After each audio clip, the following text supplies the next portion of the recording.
Coming up on Roland Martin Unfiltered, streaming live on the Black Star Network.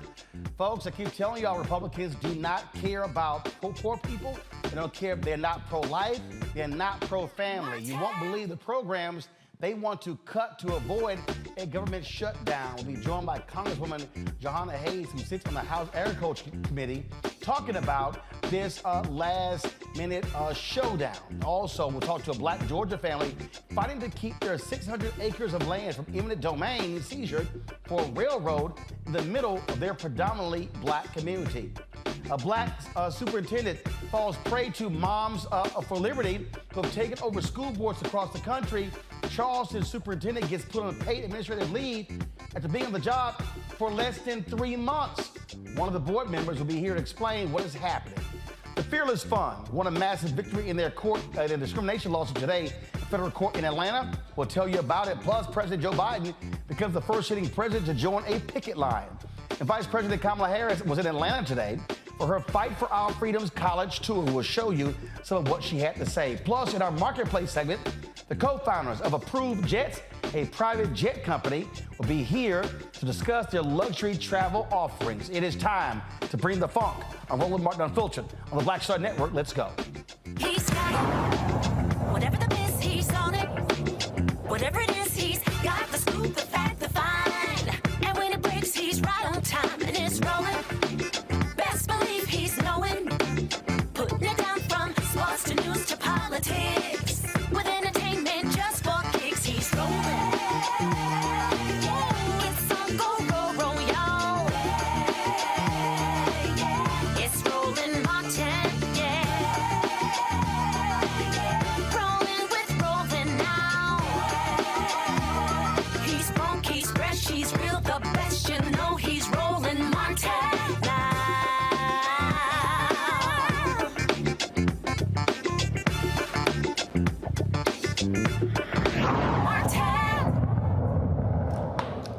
All right, folks, the fight to keep black land has been a battle African Americans have faced for centuries. And in Georgia, a railroad company is threatening to use the state's eminent domain laws to take away land from black folks so they can lay down a spur track right through the predominantly black community in Sparta, Georgia. A spur track is a stub track that diverges from the main or other tracks, providing access to industrial or commercial areas. It usually dead ends within an industrial area. Janet and Mark Smith, they're leading the No Railroad in Our Community coalition. They're trying to protect the 600 acres that have been in their family since 1926. They join me now from Sparta, Georgia. Glad to have both of you here, Janet and Mark. So let's walk through this. When did y'all first hear from this railroad company that they wanted to access your land? It started April the 4th of 2022, and we received a letter from the Sandersville Railroad Company. And the letter, just briefly, it said, Dear Mr. Smith, the Sandersville Railroad plans to build a new railroad track from near Sparta southward to the Hanson Quarry. I'm sending you this letter because some of your property will be required as a right-of-way for this new project. And I just want to let you know, this is the first we ever heard of it. No phone call, no knock on the door. We just get the letter, and attached to it is a financial statement wanting to know if we own anything, a mortgage, in any of our lenders on our property. That was the first we heard of it. So, all right. So have you talked to elected officials in Sparta? What are they saying? Yes, we have. We've talked to them. In the beginning, it was a little colder than it is now, since they've seen so many people join the coalition. They saw how big the coalition is. I think now that they're coming on board now. They're not against us. As a matter of fact, they even said that they were for us. So that's where they are now. Well, if they're for you, then how can the railroad invoke eminent domain? You know, that's the question. One of the questions that we have for them. You know, if you're for us, you know, it seems like to me that you could stop this now. You know, you could do something with this, and it doesn't have to continue on going through this process. So that's what we're dealing with them now. But the law requires that he prove eminent domain. The president of Sandersville Railroad, Benjamin Tarbutton, he came in with like he had eminent domain. The letters, he's written us numerous letters, and we've written him back, and we're saying no. We don't want this in our community. So it wasn't just us. We soon realized that. And by the way, those 600 acres belong to three other family members. My cousin. Three other family members. Cousin, nephew, and a brother. Right. And as we canvassed out into the neighborhood, our neighbor came over and he said, "Hey, did you get a letter?" And we're like, "Yeah, we got a letter."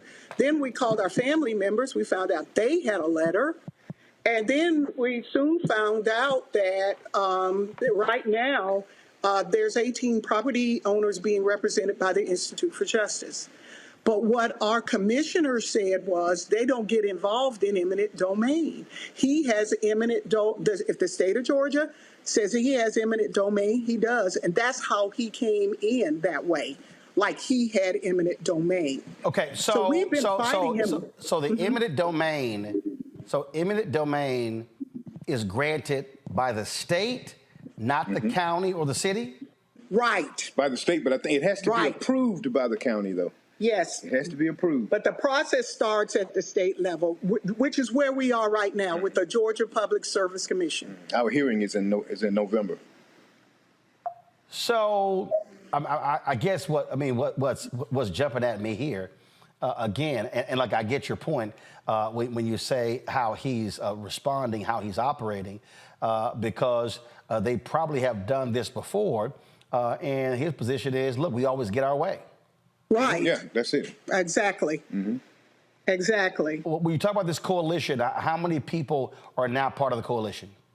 We have about 60, all of our community, there are about 60 people in the coalition, 18 of actually are property owners. What happened is when we went out into the community, we found out that our neighbors, and when I say neighbors, country neighbors now, you know, they're about 3-4 miles down the road. But we found out that the people who were located closest to the rock quarry, which is another issue, rock quarry asphalt plant, they received no letter. Mm-hmm. They never got a letter. And the reason they didn't get a letter is because they don't own the property in their backyard. But the train will be very close to their homes, though. Yeah, very but he didn't need to get eminent domain for their property. Mm-hmm. He didn't need permission from their property.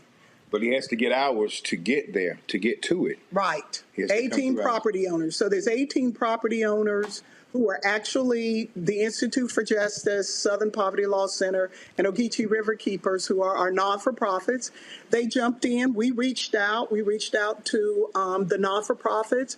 We said, hey, look, we need help. We cannot afford legal fees. So he, just for like a year, he just kept sending us letters. He finally made a monetary offer. His last move was to make a monetary offer. He never offered money up front. So when he made that monetary offer, we all said together, we formed a coalition. We all said we knew what he was doing. He was sending us all the same letters. And so we said, no, there's no amount of money that you can pay us to lay track through our properties, especially since 600 acres, been in a family for almost 100 years, and then your name is going to be on a deed, and the decrease in the property value, that you can't pay us enough to give you permission to do that. And that's when he took us to the Public Service Commission. And that's one of the big issues about this property is my grandfather bought this property during Jim Crow, and it was during the Depression and Jim Crow, and they have worked and preserved this property for all of these years. They have been good stewards of it. They farmed it. We've used this. My grandfather used this land to educate his children. My father used it to educate us, and now we have used it for our children. And now he comes along after 100 years, or actually 98 years, and he wants to take that generational wealth away from us. Okay, so that's part of the problem there. We've always worked to keep this property. We love this property. It's a beautiful place. And they're treating it like it's just a piece of land. It doesn't mean anything. The train track was actually going to go behind that pond that you just saw there. It was going to go behind the pond. We were going to be able to see it from our backyard. We're a little farther away than our neighbors, but we live in a senior citizen community. Most of right in the back of that, there was going to be a train back there. And we because we have the amount of property that we do, and because the land is limited to African Americans, especially in our county, it's a hunting area here. It's a hunting refuge here. A lot of people come here to hunt. So we, on our place, we allow people, any color, doesn't matter who you are, but especially African Americans, they can come, they can go fishing, they can hunt, they can relax here.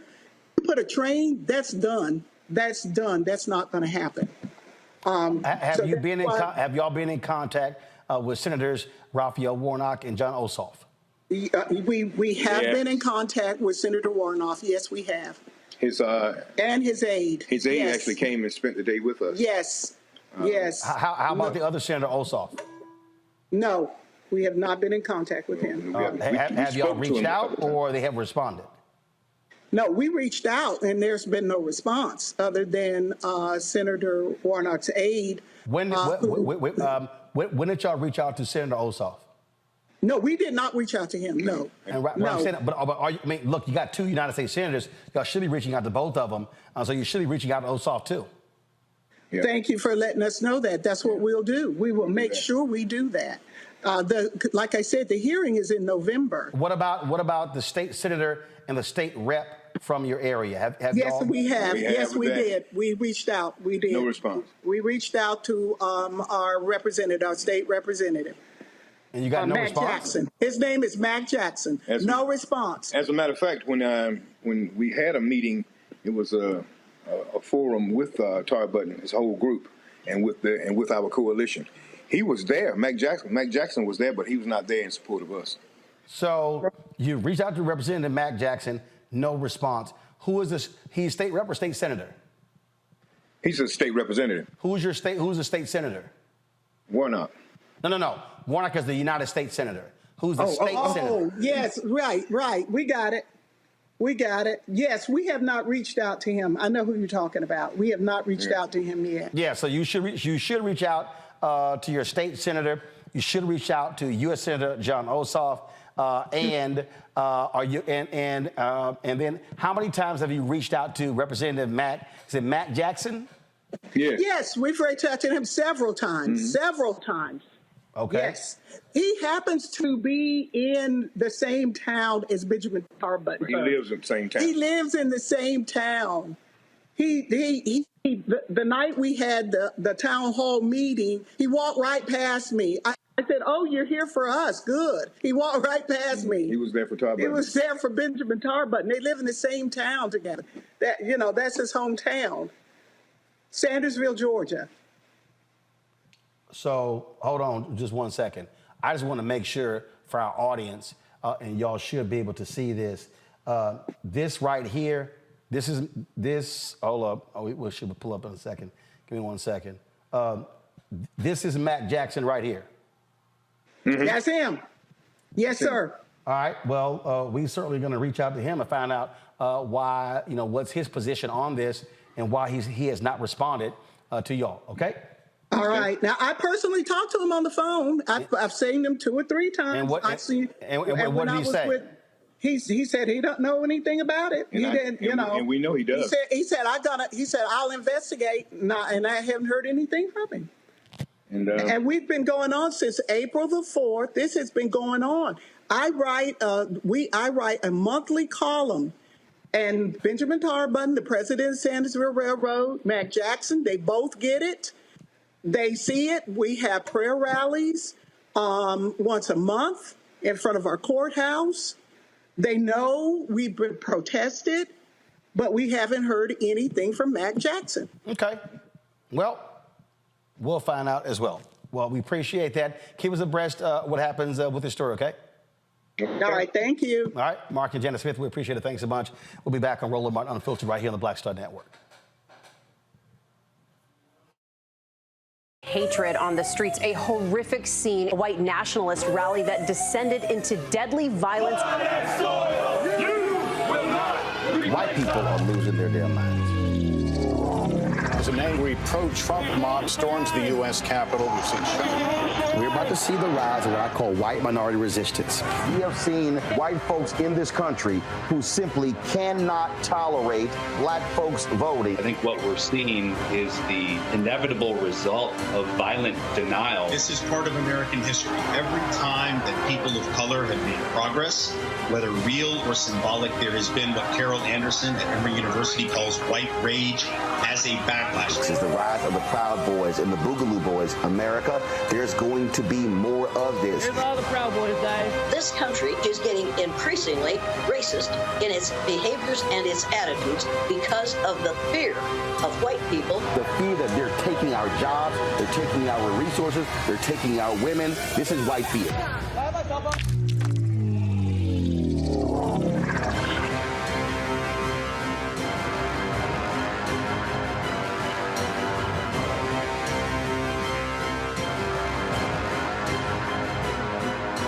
On a next, A Balanced Life with me, Dr. Jackie. Staying balanced is tough enough with the normal day-to-day stuff going on. But what happens when we get the unexpected? It may come crashing down through a bad diagnosis for either you or a loved one. My son, he actually was diagnosed with non-Hodgkin's lymphoma, and it came out of a very challenging time in my life. I had a lot going on with starting a new business. How to cope and even stay balanced when even the walls are crashing in. That's on the next A Balanced Life with me, Dr. Jackie, here at Black Star Network. Farquhar, executive producer of Proud Family. You're watching Roland Martin Unfiltered.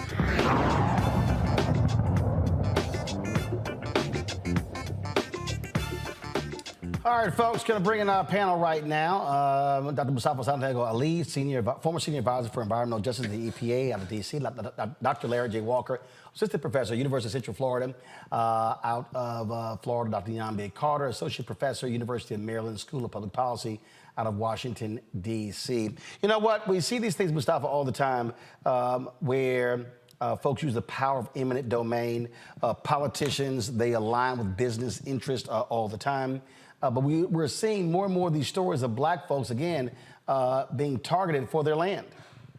Yeah, we know that historically, you can go back to the Federal Highway Act of 1956 and how it was used to break up black communities, to actually bring pollution into certain communities and dump off wealth in other communities. So we're seeing, some of these old things from the past coming back again. We got 160,000 miles of railroad in our country. So to think that we need to build 1 mile additional makes no sense, because we saw what happened, there in Ohio not long ago, and we know that we have 1,000 train derailments every year. So there's so many different dynamics to this story of reasons why they should not be doing it. And of course, taking away black folks' opportunity to build wealth through their land is one of the main reasons that they should not be moving forward.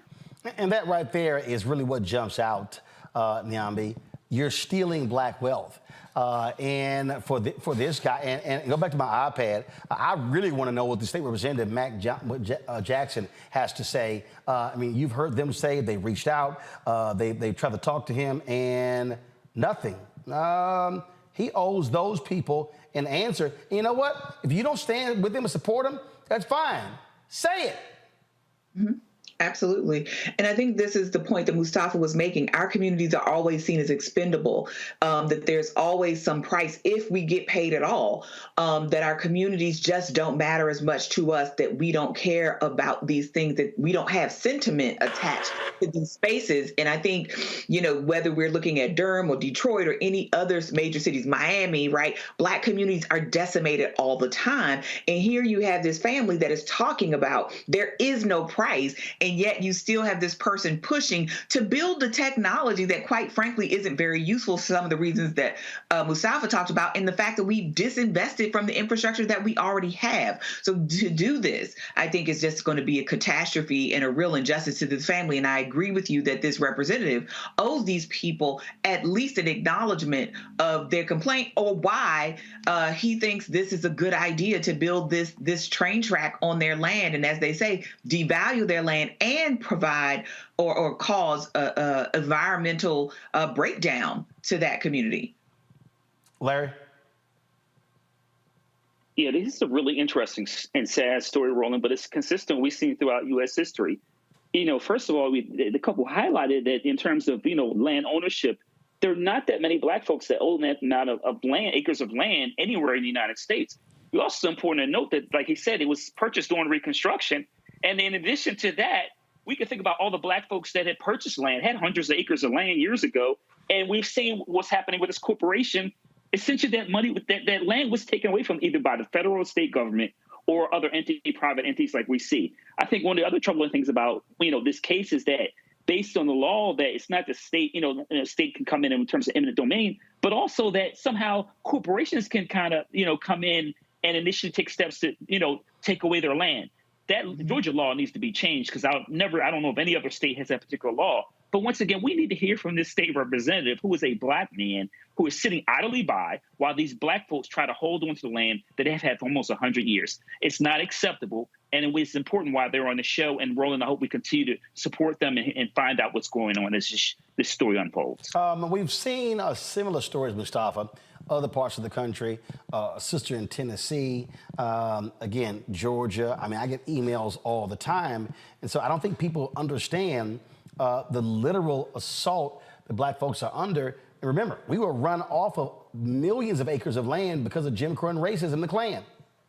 This is a part of the extraction paradigm that the United States has always operated in. It was extraction of indigenous land, extraction of Black folks from Africa, and then bringing us here and enslaving us. And then through Jim Crow, like you said, there was the continual extraction with laws that were put in place.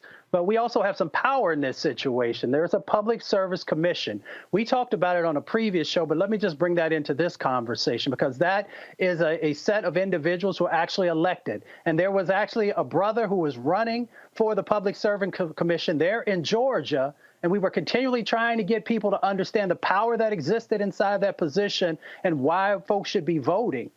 So we've got to make sure that we're utilizing all these various tools so that we can stop the extraction of wealth, the extraction of our health. Because if you run a train through that community, and I've worked on these issues before, you're going to increase the air pollution. You're going to have the dump off that happens often into the water bodies. Many of the folks there probably utilize wells or springs to get their water. So once again, it's our wealth and our health that continues to be impacted. That point right there, Nyambi, I think it really is a crucial one when we talk about that public commission. We were there in Georgia, and that brother was in a runoff. Ossoff and Warnock won. He didn't.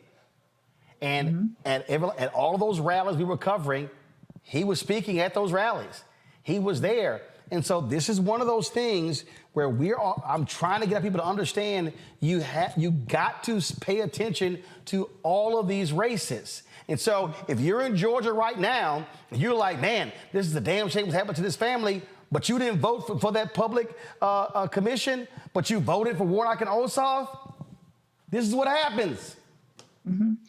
And the reality of it is, Roland, he probably won with a few hundred votes. I mean, many times these kinds of offices, which are not sexy, which most people don't see how they're important, they don't matter to their lives in any real way until they do. And then people say, oh, wow, I could have voted down ballot for some of these local and state races that proved to be really important, especially when we're talking about our environmental lives, because we know our communities often have worse air quality, worse water. My mom is from a small town in North Carolina called Warrenton, and that place had forever chemicals just dumped in their community. And no one was ever really brought to justice for that. It was Black people who laid down in the street to prevent those trucks from coming through, because the very people that were supposed to protect them left them out to dry, right? Because they were undereducated, they were a poor community. And I think we're going to see this again and again. If not here, it's going to be somewhere else the next time, because these kinds of down ballot races, again, for things that people don't think of as important. We don't talk to people about who their dog catchers are, who their neighborhood advisory commissioners are. We don't say enough about that. We focus a lot on the federal level, but these people have a lot of power. And in this moment where we see that a Black family's land hangs in the balance, these people are extremely vital to our lives. Well, in fact, go to my iPad. This is the result of the 2020 elections. John Ossoff got 2,269,000 votes. He won with 50.6% of the vote. David Perdue won with 49.4% of the vote. If you go to the race with Senator Raphael Warnock, he won 2,288,000 votes, 923 votes, 51 to 49%. If you go to that Public Service Commission, that's what we're talking about right here, the incumbent Republican got 50.4% of the vote, 49.6% of the vote for the brother Blackman. In fact, let me pull up the vote totals here, because that's also, I think, important for me. And it was, give me 1 second, and it was Bubba McDonnell versus Daniel Blackman. That's what happened there. Give me a second. Okay. If I can find the results, because it was absolutely, Blackman lost by 33,000 votes. That was 0.74%, which was outside the margin. Okay, 33,000 votes. I'm still trying to find the actual vote total, because what I want to be able to show, and this is a thing that it happens a lot in these races, Larry, that when you look at the numbers, we always talk about down ballot races. So even though this was a runoff, these were the top three, this was down ballot, the other ones were in the top two, and it always happens. And so, yeah, after the fact, folks complained about something and they say, oh man, it's a doggone shame. I wish we had won that. But this is what we always talk about: judicial races, DA races, state Supreme Court races, all the races that don't get lots of attention, but they also matter. So there's a saying, Roland, all politics are local, is local. And this is a prime example. And for most Americans, in terms of, obviously you're impacted by, you talk about those larger state and certainly federal elections, but individuals in your local jurisdiction, those matter even more, because those people are making decisions on a daily, weekly, monthly basis that are impacting you. And not only that, when you interviewed the couple, they talked about generational wealth. People make decisions at the local level, not only impact you, but impact your children and your grandchildren. And so those elections are critically important. And once again, when folks don't go out to vote and they just focus on the bigger, political issues, then we find ourselves in these situations, particularly considering how vulnerable Black folks are when it comes to wealth and land ownership. As Mustafa said, U.S. has a long history of taking land from indigenous and Black folks, and this is just another attempt. So here's the deal. Daniel Blackman lost that race by about 33,000 votes. He got 2.2 million votes. Go back to my iPad. Ossoff got 2.269 million. Had 69,000 of the people who voted for John Ossoff voted for Daniel Blackman, he wins that race. Had 88,000 of the people who voted for Raphael Warnock voted for Daniel Blackman, he wins that race. And in fact, if I look at Ossoff's numbers, and I look at the guy Bubba McDonnell, he got 2,234,000 votes. So he got less than Warnock and Ossoff did. But again, had folks voted in that race at the same clip, so let's say, take Warnock out. If the same number of people who voted for Ossoff had voted for Blackman, he wins. And you actually would have at least a Democrat on that commission.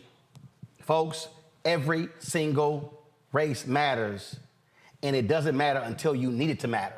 And that's the thing that we gotta be talking about.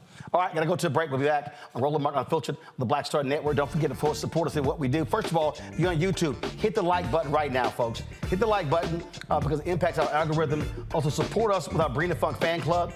Our goal is to get 20,000 of our fans contributing on average $50 each. That's $4.19 a month, 13 cents a day. To support us, send your check and money order to P.O. Box 57196, Washington, D.C., 20037-0196. Cash App, $RM Unfiltered, PayPal, R Martin Unfiltered, Venmo is RM Unfiltered, Zelle, Roland@RolandSMartin.com, Roland@RolandMartinUnfiltered.com. Be sure to download the Black Star Network app, Apple phone, Android phone, Apple TV, Android TV, Roku, Amazon Fire TV, Xbox One, Samsung Smart TV, and be sure to get a copy of my book, White Fear, How the Browning of America is Making White Folks Lose Their Minds, available at bookstores nationwide. Download the audio version on Audible. We'll be right back.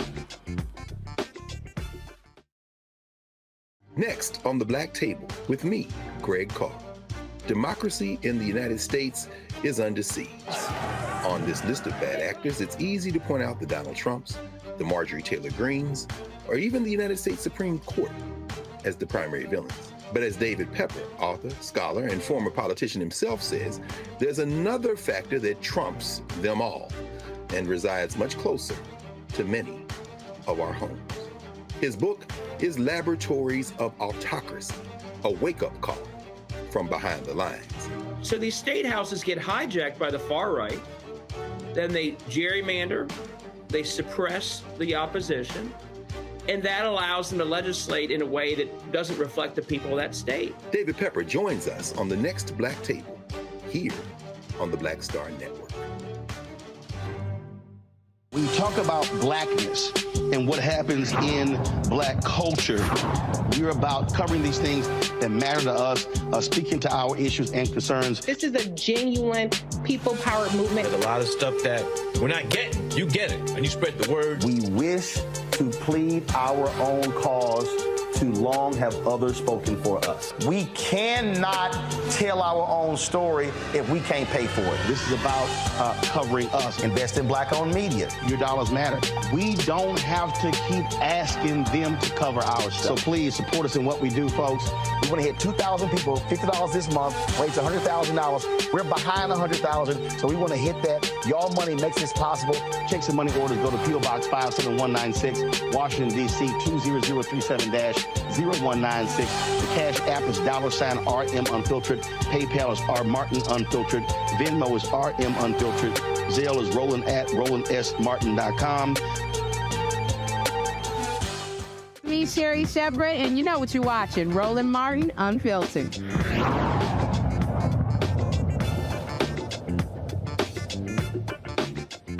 Again, you heard me say over and over and over again, every election matters. 2020, 2022. I told you that these crazy nutcase people like Moms for Liberty were going to be coming after school board races. That's exactly what happened. A lot of us didn't turn out.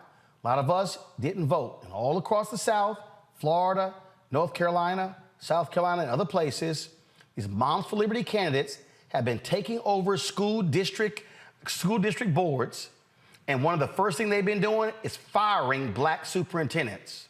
Well, guess what? It's come to Charleston, South Carolina. Again, here in Charleston, South Carolina, a black superintendent who's been only on the job since July is now on administrative leave. Why? Because there was a 5-4 vote by the board during Monday night's meeting of the Charleston County School Board of Trustees, where Dr. Eric Gallion was placed on leave.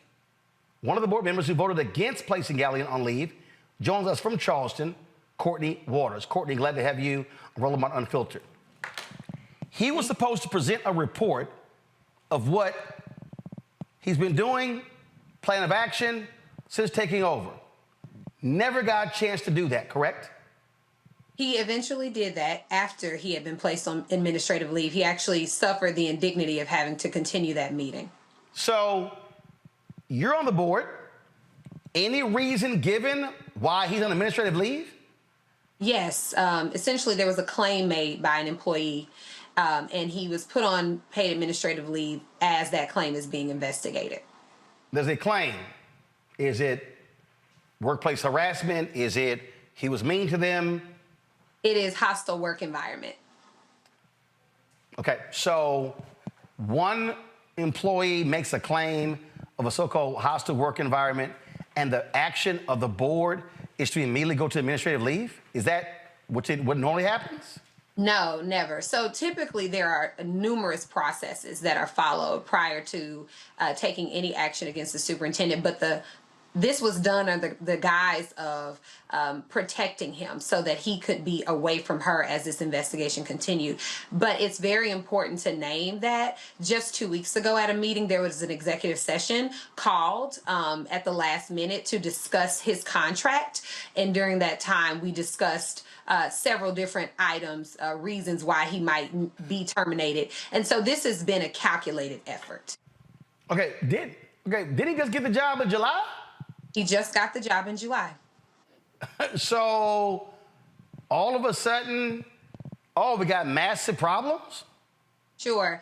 And we're not really told. We don't. So, of course, I'm on the other side. So I'm not sure exactly why. I can't say factually why the tide has turned. But essentially, this man came into office early July, and by July 17th, the four of us who voted against him being put on paid administrative leave found ourselves in a position of trying to convince the board to overturn a decision not to allow the superintendent to hire or make organizational changes. Now, to be clear, that action that was taken on May 18th preceded his arrival and had to do with the interim superintendent not making any changes until a new superintendent arrived. However, about a week after he arrived, the board was like, no, he can't make any changes. He just got here. We're not handing him the keys to the kingdom.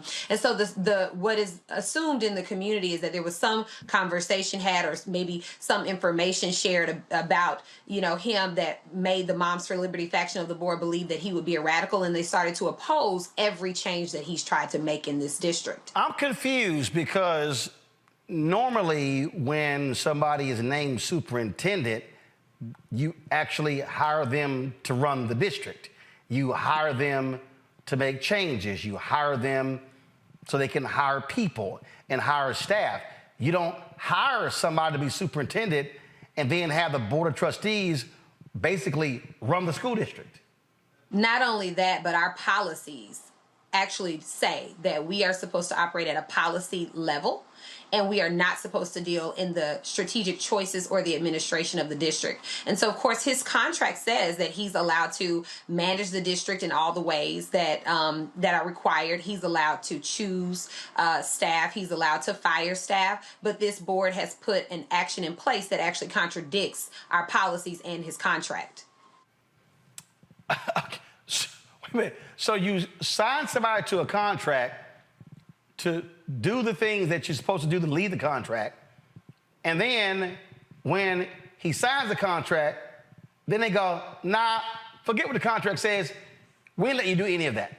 Essentially, that's exactly what happened, and it's been shown, demonstrated through several actions. It wasn't just, he tried to bring a chief of schools to the district, because this is a man, by the way, who's probably the only CEO or commander in chief in America who has not been able to choose his own staff. He is working with the staff that existed in the district prior to him arriving, many of whom actually applied for the role. But these Moms for Liberty folks have cozied up to certain folks in the district, and so there's this sort of organized strategy to stop him in his tracks at any cost.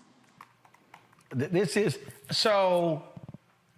When did this 5 majority come into play? So they came into play last November. I'm the only board member who had already served on the board previously, and so the entire board is new. This faction came out of nowhere, and they all won by very slim margins.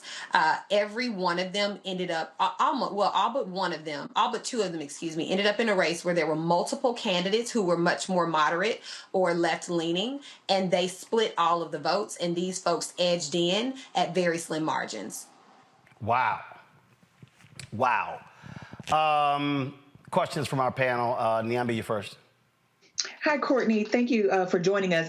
So what is the plan with Dr. Gallion? I mean, at this point, he's only been allowed, to do nothing and is now on administrative leave. So is this tantamount to firing, or is the hope that he will get tired and resign? Like, what is the plan here? So the plan is that the community, so the beautiful thing in our community right now is that folks are responding. If I could name any silver lining here, is that our community is mobilized. You wouldn't believe the number of calls, texts, emails. We've been on the phone all day long with people saying, what can we do? The principals are like, let's organize a walkout. There are folks in the community asking. And so we're convening people to decide how we're going to strategically hold them to the fire. I immediately sent a note last night as soon as I got home and said, I expect that this investigation moves swiftly, and that it's not some smokescreen just to keep him out of work. And so we were told by the chair that counsel had reached out to his counsel. We made sure that his counsel gets to be involved in the selection of the investigation firm, because at this point, the integrity of it all is compromised.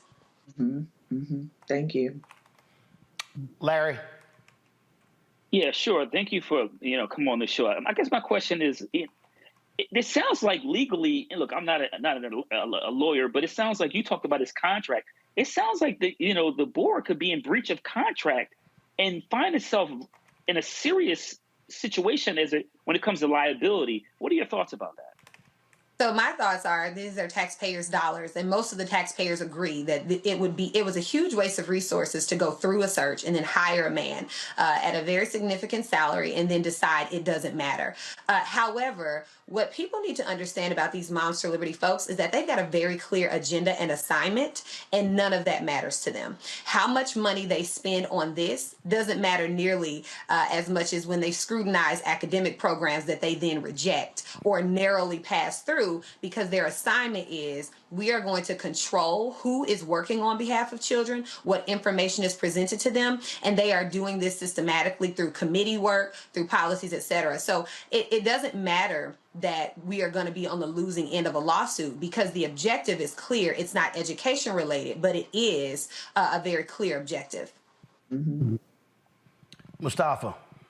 Yeah, first of all, thank you for everything you're doing. Thank you for that last comment also, because folks really need to pay attention to these power dynamics that are playing out both in your city and across the country. Just for folks who are watching, has there ever been anyone else in this position that has had to face a similar set of actions? The only time before that I know of is the one time we had a Black woman superintendent, Dr. Maria Goodloe Johnson, and she was run out of town. Yeah, thank you for that, because I knew the history there. I wanted everybody else to know it as well. And according to reality is, all across South Carolina, where Moms for Liberty took over school boards, they've done this exact same thing. They've run out Black superintendents. Yes. And what's interesting is that they tend to replace them with black superintendents. And so it neutralizes the claim of discrimination. But if you look beneath the surface, it is there. But of course, in terms of legal standing, then no one can identify a pattern. So what they're essentially doing is finding someone that they're okay with, right? And this is no condemnation on those individuals because I don't know them personally. I know what's going on in my district. But they tend to find neutral individuals who will either not stand in the way of their bidding or will support their bidding, and they go with that candidate versus who is sitting in the seat who has expressed that there are issues. And I would also name that the big issue in our district, because last night, not only did they place the superintendent on administrative leave, they also denied the hiring of a chief academic officer permanently. We had a born and raised graduate of Burke High School who has served as a teacher, a principal, an associate superintendent of elementary schools, and as interim chief academic officer during a moment when I'm sorry, I have a 4-year-old. We got you. Don't worry about it. Go ahead. Who served also as interim chief. You got to be quiet if you're going to stand right here. Okay. Who served also as chief academic officer during record progress for our students. So for the first time in our school's history, our district's history, we have all subgroups improving in reading. That's never happened in Charleston County. Okay. And they denied the confirmation of this woman who had been interviewed by an external panel. Never has that happened before. So this is far more than just one individual they're targeting.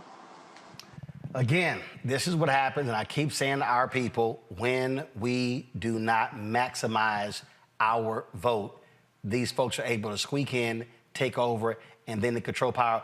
When is the next school board election? So November 2024. However, 3 of our 4 seats are open, and only 1 of the Moms for Liberty candidate seats is open. So their seats are 4-year seats? Yeah, so the reason that, so I've had 2 2-year terms. Our delegation set in place a new law a few years ago, and taking us from at-large elections to single-member districts. Right.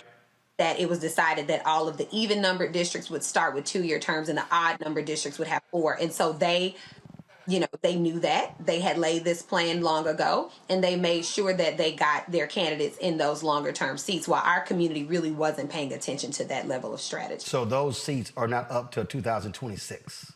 Correct. But if we can change just one of them, we would have the 5 and they would have the 4. So there is still hope, and I hold on to that all the time. When you say if we change one of the 5, so one of those 5 seats is up in 2024?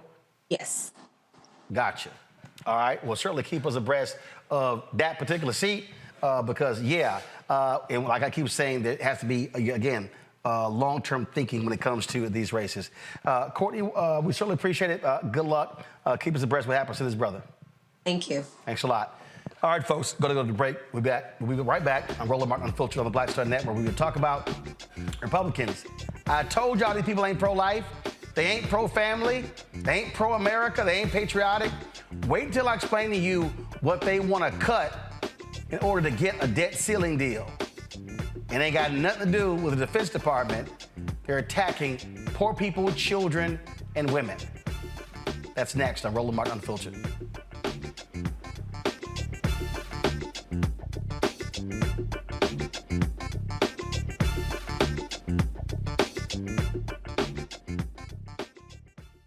All change is not growth. Right. But thoughtful change is real good fertilizer. And that's what has been so beneficial to us. But you also were not afraid of the pivot. Well, and I'm a black woman in business. Come on, I don't care how I dress up. I don't care who I'm speaking with. I don't care what part of the world I am in. I still am a black woman in business. Being afraid of the pivot, being fearful of change is not what got me here. Respectful of change, respectful of pivot, yeah. Fearful, no, no.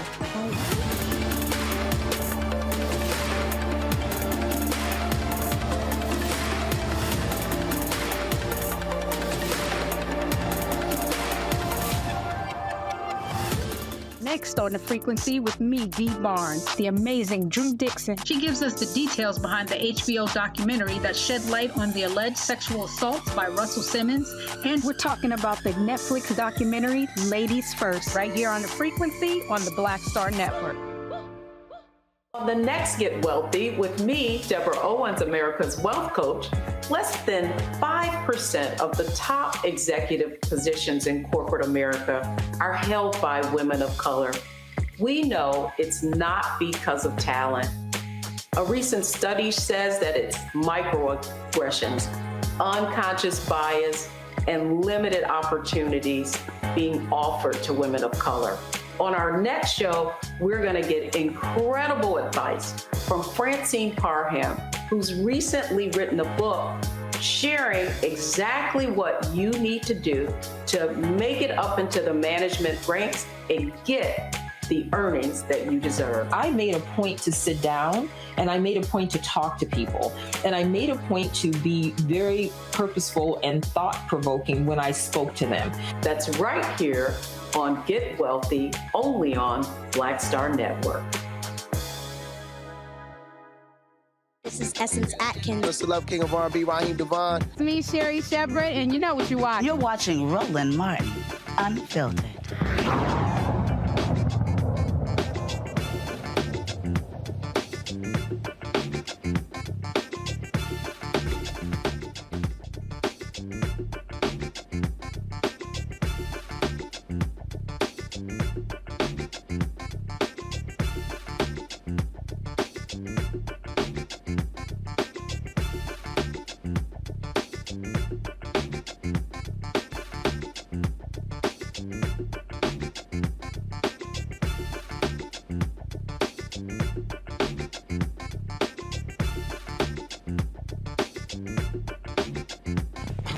So you heard what Courtney there said, long-term thinking.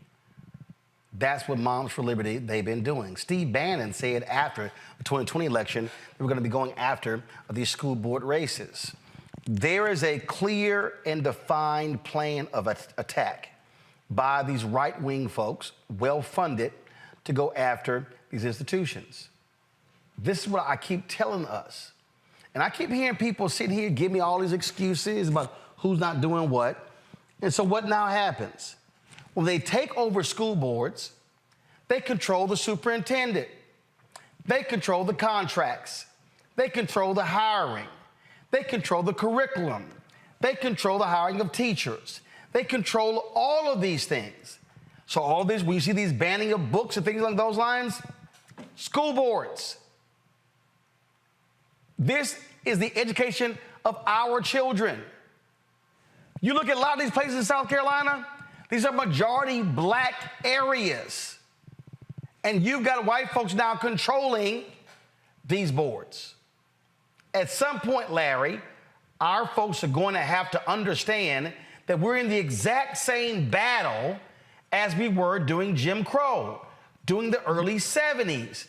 And too many folks, frankly, are sitting on their asses, not organizing, not mobilizing, and not creating plans to counter the attacks of the right wing.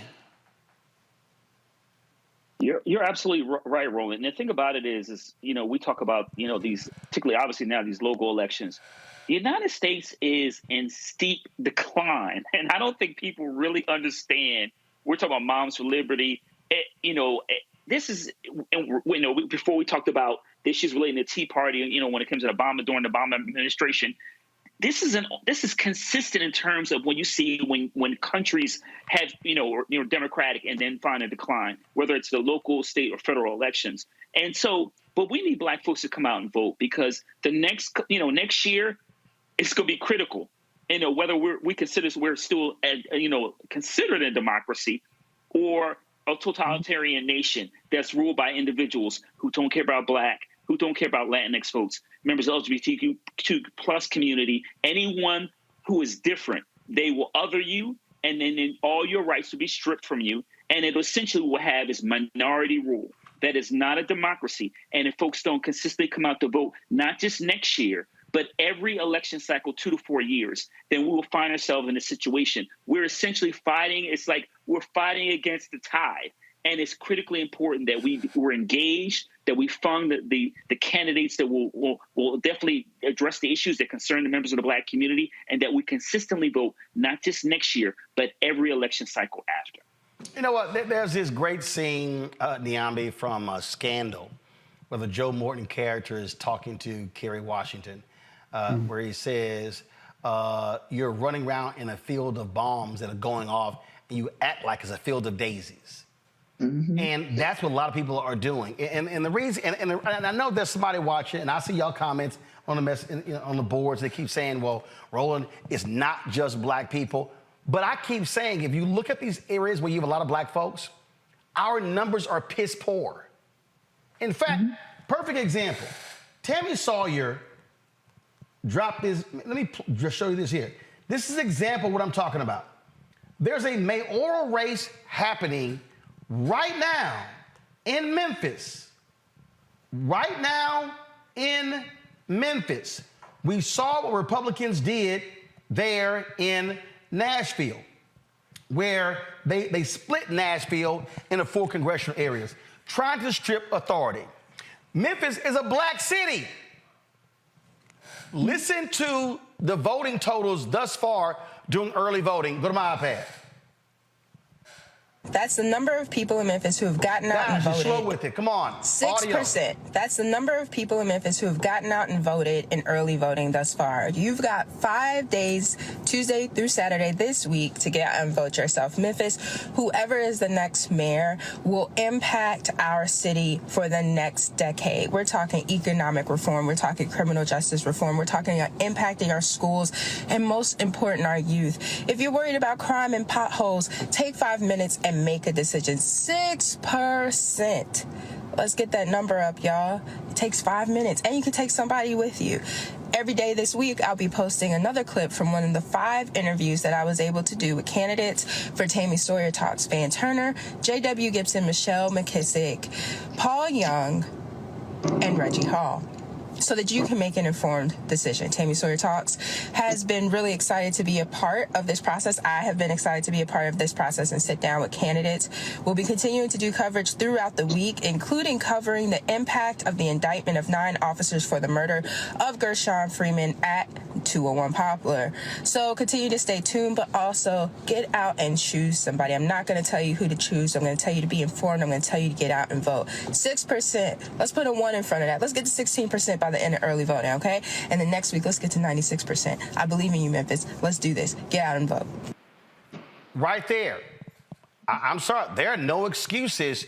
And I guarantee you, it's a lot more than 6% complaining. Well, it's always easy to complain than to do something. But I think, Larry's point is one that bears repeating, not just in Memphis, but all over, because I think we always assume there will be another election, another opportunity to make it right. But what folks like Moms for Liberty and others are trying to do is play these long games. We saw it with Project Red Map in the early 2000s, where Republicans realized, we need to look at these down ballot races. We can win state houses. We can win gubernatorial races. So we don't actually need to win the presidency, because if we can win the states, we can actually extend our lives, because Republicans are quite unpopular as a group when we look at the United States nationally, but we don't vote as a nation. We vote in these districts, we vote in these communities, and they knew that, and they had great success with that in winning state houses, winning gubernatorial elections. And now in a place like Memphis, where you talk about mayoral elections and everything that mayors have to do in terms of police and hiring police chiefs, when we think about city managers and all of these really vital services that people claim they care about, mayors get to make a lot of those decisions. And the fact that Memphis is almost 65% Black, and we don't even have 40,000 Black folks in Memphis who've shown up, that would be about 10% of the population of Memphis, I think is an abomination. But it is unfortunately all too common. But I think the larger point is we can't assume there's going to be another election, because if these people have their way, you won't be able to vote anymore. We see what they're doing in Tennessee. We see what they're doing in Alabama, what they're doing all over the South, but in other places as well. And just because the lights come on and you collect a paycheck doesn't mean that you will always be able to do those things, because the way these people are looking at the world, they don't really see a place for people that look like us. And again, Mustafa, when we're talking about how we must be exercising our power and using our power, we sat here and got some good news finally from this Supreme Court. Yesterday was the deadline for the special master to redraw those congressional districts. Well, Republicans, what they did was they wanted to stop this at the Supreme Court. Well, finally, a Supreme Court got some guts and said, you're not going to defy a federal order. Go to my iPad. The Supreme Court declined to revisit Alabama's voting map dispute. That means now that a special master is going to redraw lines, and there's going to be a second black district in Alabama. There's going to be a third opportunity district in Alabama. So now all black voters are not going to be pressed into one particular map. This is actually a huge, huge win. Now, they thought, Mustafa, because Brett Kavanaugh sort of signaled in his previous ruling, in the previous opinion, regarding the Section 2 of the Voting Rights Act, in terms of how long it should be able to go forward. So they thought, boom, you know what? Here's our way. But what happened here was the court was like, yeah, no. Y'all ain't just going to diss the federal courts and try to say goodbye to the apple. But here's the thing again. All right, if we get this second district in Alabama, use the power and vote. There's a case in Louisiana, the creation of a second district. Louisiana's black numbers are horrible. There's an ongoing court case in Georgia right now that could create another district. The court in Florida has determined that Ron DeSantis was wrong in splitting up 2 black districts there as well. We may have 5 or 6 new black members of Congress from these areas. But again, we're not going to exercise power if voters are not exercising their power. Yeah, exactly. So, on the Supreme Court, they played themselves, right? By thinking that they could punk the Supreme Court, and it didn't work out for them. So, but out of that also comes this opportunity that you talked about. I used to teach this class on power dynamics, and we know that a lot of folks, especially who come from our communities, often don't believe that they deserve power or that power is going to play out for them in a positive way. So we've got education that we have to do to help people to understand and to better be able to utilize their power. When you talk about, these new sets of opportunities that are going to present themselves, what are we going to do with that? Right? Are we going to make sure that we're placing the best candidates into those positions? That means that we have to do our homework also. We have to push those candidates. And when there are these opportunity districts that pop up, then we've got to make sure that we're also mobilizing folks to take advantage of that so that we can really maximize not only this opportunity, but moving forward, maximizing the resources that will also be tied to these positions and actually building a stronger foundation underneath of our communities. But that goes back to, do we really believe that we actually deserve power and that we're going to use that power? Again, I need folk to understand what's going on here. And I think a lot of people are sleepwalking. This Supreme Court decision is huge. Very good news for the folks in Alabama. And I keep telling y'all, and folks, do me a favor, please stop listening to these yahoos running around with their alphabet groups talking about black power this and black power that and how we need reparations. But now they're talking about, oh, yeah, Trump, he's growing on me. I'm like, you know how stupid you are? You know how stupid you sound? Moms for Liberty, those are MAGA people. Those are MAGA people. You put Trump back in, you're empowering him. And I don't want to hear nothing. I had some fool go, well, that's right. Well, yeah, you're not going to shame me to who I voted for. Well, guess what? You're stupid. Because I love these so-called reparations advocates who are also anti-immigrant folk, and they madly support deportation and all of that. Was cracking me up. The folk who y'all talk about voting for, none of them want to give your ass reparations. Not nail one. You can't show me a Republican in Congress that wants to do that. But y'all want to sit here and flirt with Trump. Okay, be stupid and then see what happens. But I'm telling to the rest of the folks, understand what is going on at play. The white right wing, I didn't say the right wing, the white right wing. Their strategy is to go after anything and everything in this country that's black and minority. Take your pick, that's what they want to do. Here's what they know. And all y'all people who, if you think I'm playing, go ahead and F around and find out. Their plan right now is to absolutely target the federal workers. They're targeting state workers. They're targeting county workers. They're targeting city workers. They're targeting school board workers.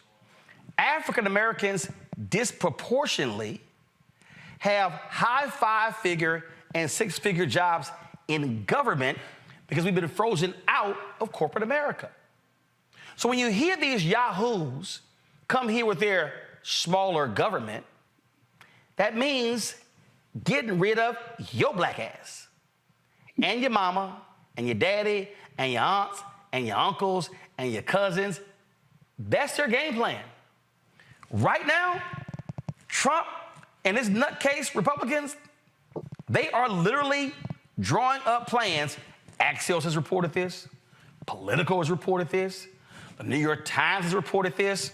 Right now, in D.C., not far from our studio, they have a complete operations center where they are drawing up plans to completely dismantle the federal government. They are on record as saying, we want to fire anybody who does not align with MAGA principles. So, Mustafa, these folks can play games if they want to, but they need to understand this is a federal level, a federal strategy, a state strategy, a county strategy, a city strategy, and these billionaire Republicans, they are using their money to drive this. And so it's the courts, it's legislative, it's every facet, and we still got some people sitting here going, well, you know, I think Trump is the lesser of two evils.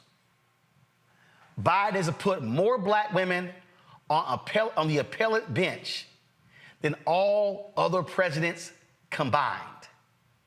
And these fools actually say there's no difference between Trump and whoever his VP is and Biden and Harris. They're nuts. Yeah, they're just, they're spouting the same talking points that, that the Heritage and the rest of that crew, Ace and the rest of them continue to just push out. The reality of the situation is that we should be doing what's best for our communities. We should always take a look at candidates and say, who is it who's actually lived up to the words that they've done? And I never push any administration, but this current administration has put billions of dollars back into our communities. That's a fact. That's not opinion. It's not theory. And folks need to stop dealing with just opinion and theory and get down to the real facts of what's going on in our communities.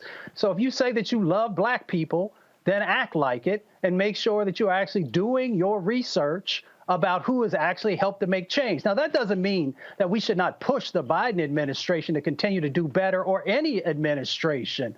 But we also got to realize the fact also that the MAGA Republicans are being very clear. They used to do stuff in the shadows, right? Now they're right there in your face saying, what you going to do about it? We done told you everything that we are going to eliminate. So if you're having problems with housing right now, they're going to make sure that the things that have been going on over at HUD that benefited our communities is minimized or is gone.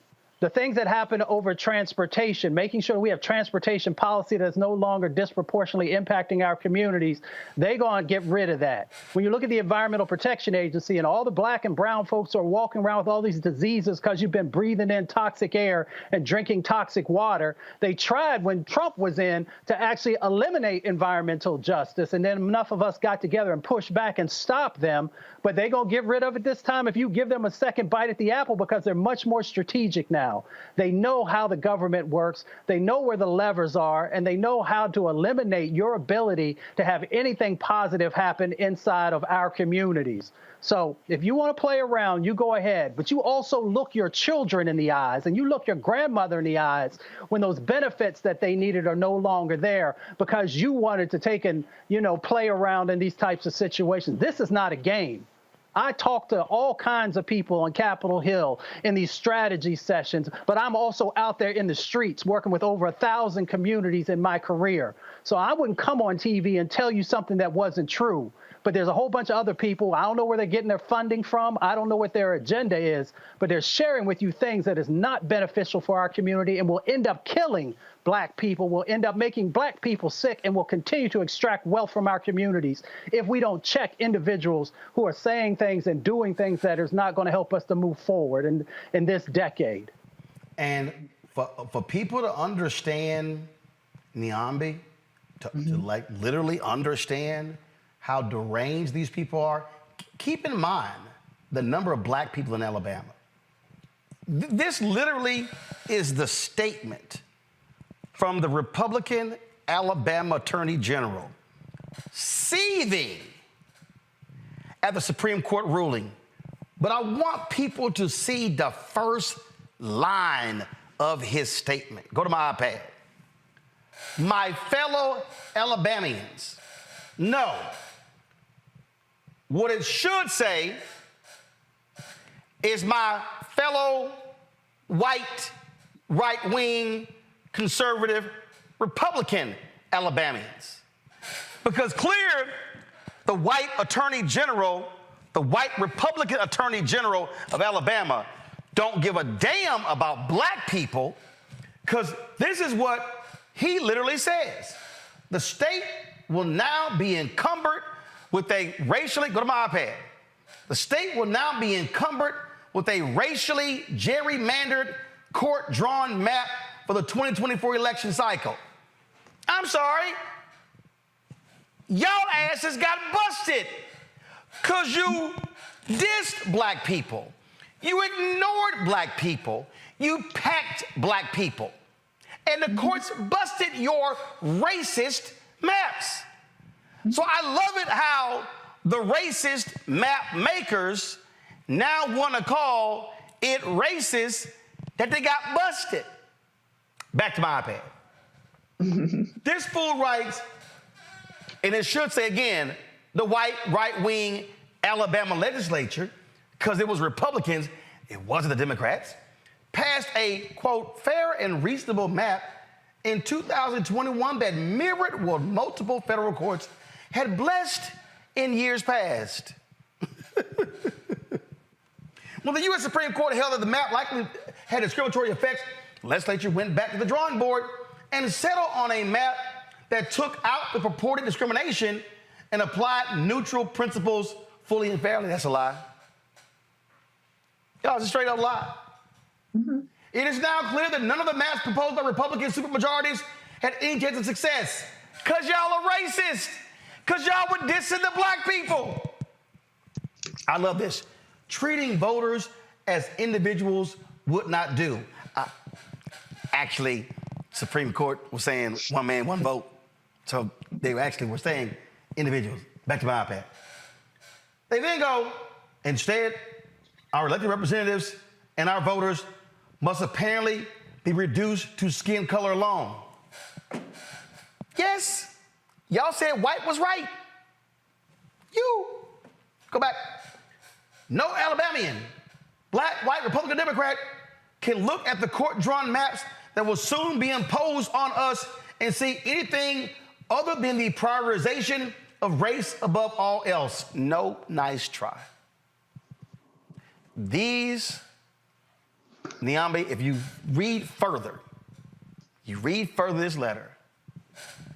this letter is literally a Jim Crow era letter. There should be nothing more offensive, go back, to the people of our great state than to be sidelined in 2023 by a view of Alabama that is stuck in 1963. This racial agenda is pressed by left-wing activists, not just in Alabama, but in any Republican state where it might advantage Democrats. If this brazen and divisive commandeering is permitted without even a whisper of concern from other quarters, America's congressional elections, as we know them, will never be the same. Niambi, I swear George Wallace could have written this in 1963. Right now, in 2023, this is the language of that the white Dixiecrats used against black people, and they're doing the exact same thing. Well, absolutely, because trying to get something that looks like equality is oppressive in their perspective, right? Because they want it all. Because when you look at that map, I think it's really rich that they say that Alabamans are reduced to skin color when they so obviously pack as many black voters as they could into that singular district. I mean, the fact that they're even squabbling over one more black representative potentially out of the other representatives from that state, I think even tells us something, because even one additional black representative is one too many for these people, because what they want to do is squelch black Alabamans. And because they've been caught on the mat, because they've said they've tried to seek relief from, again, an additional district. It's not as if they said there could be, you got to draw all the districts in a way that blacks are the majority of the whole state representatives, right? But the way that they're talking about it, you would think that's actually what we're talking about. So I think when you're the oppressor and somebody says, hey, you can't keep doing this to people, and you have to slightly behave, everything looks like oppression to you. But I think this is, to Mustafa's earlier point about people who like to be contrarian just to sort of be a free thinker, independent thinker. There's nothing that we can sort of both sides about this. What is happening to black folks in Alabama and many other states, as you mentioned, Louisiana, Mississippi, and so many others, that is not by happenstance. That's not about free thinking. That's not having a different worldview.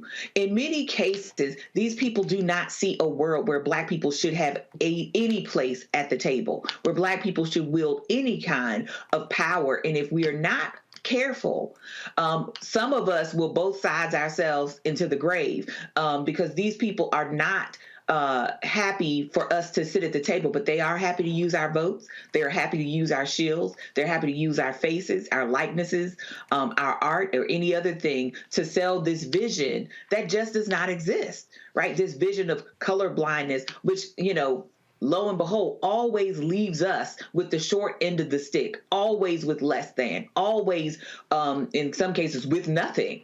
And so I find it really interesting that Alabamans, white Alabamans, and this state attorney general and even state legislators are complaining about the fact that they cannot continue to discriminate against black folks while claiming they are being discriminated against because somebody told them to cut it out. It's utterly hilarious. All right, I go to a break real quick. We come back. Folks, Republicans, I told y'all the people ain't pro-family, they ain't pro-life. Wait until you hear what they want to cut to keep the government open. You're gonna be shocked and stunned. Plus, we'll talk to two brothers who own a private jet company. That's right, black folks fly private. We'll talk about that next. Roland Martin, Unfiltered, the Black Star Network.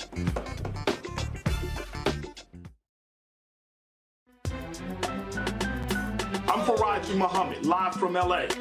And this is The Culture. The Culture is a two-way conversation. You and me. We talk about the stories, politics, the good, the bad, and the downright ugly. So join our community every day at 3 p.m. Eastern and let your voice be heard. Hey, we're all in this together. So let's talk about it and see what kind of trouble we can get into. It's The Culture, weekdays at 3, only on the Black Star Network. Hatred on the streets, a horrific scene, a white nationalist rally that descended into deadly violence. White people are losing their damn minds. an angry pro-Trump mob storms the U.S. Capitol. We've seen shutdown. We're about to see the rise of what I call white minority resistance. We have seen white folks in this country who simply cannot tolerate black folks voting. I think what we're seeing is the inevitable result of violent denial. This is part of American history. Every time that people of color have made progress, whether real or symbolic, there has been what Carol Anderson at Emory University calls white rage as a backlash. This is the rise of the Proud Boys and the Boogaloo Boys. America, there's going to be more of this. Here's all the Proud Boys, guys. This country is getting increasingly racist in its behaviors and its attitudes because of the fear of white people. The fear that they're taking our jobs, they're taking our resources, they're taking our women. This is white fear.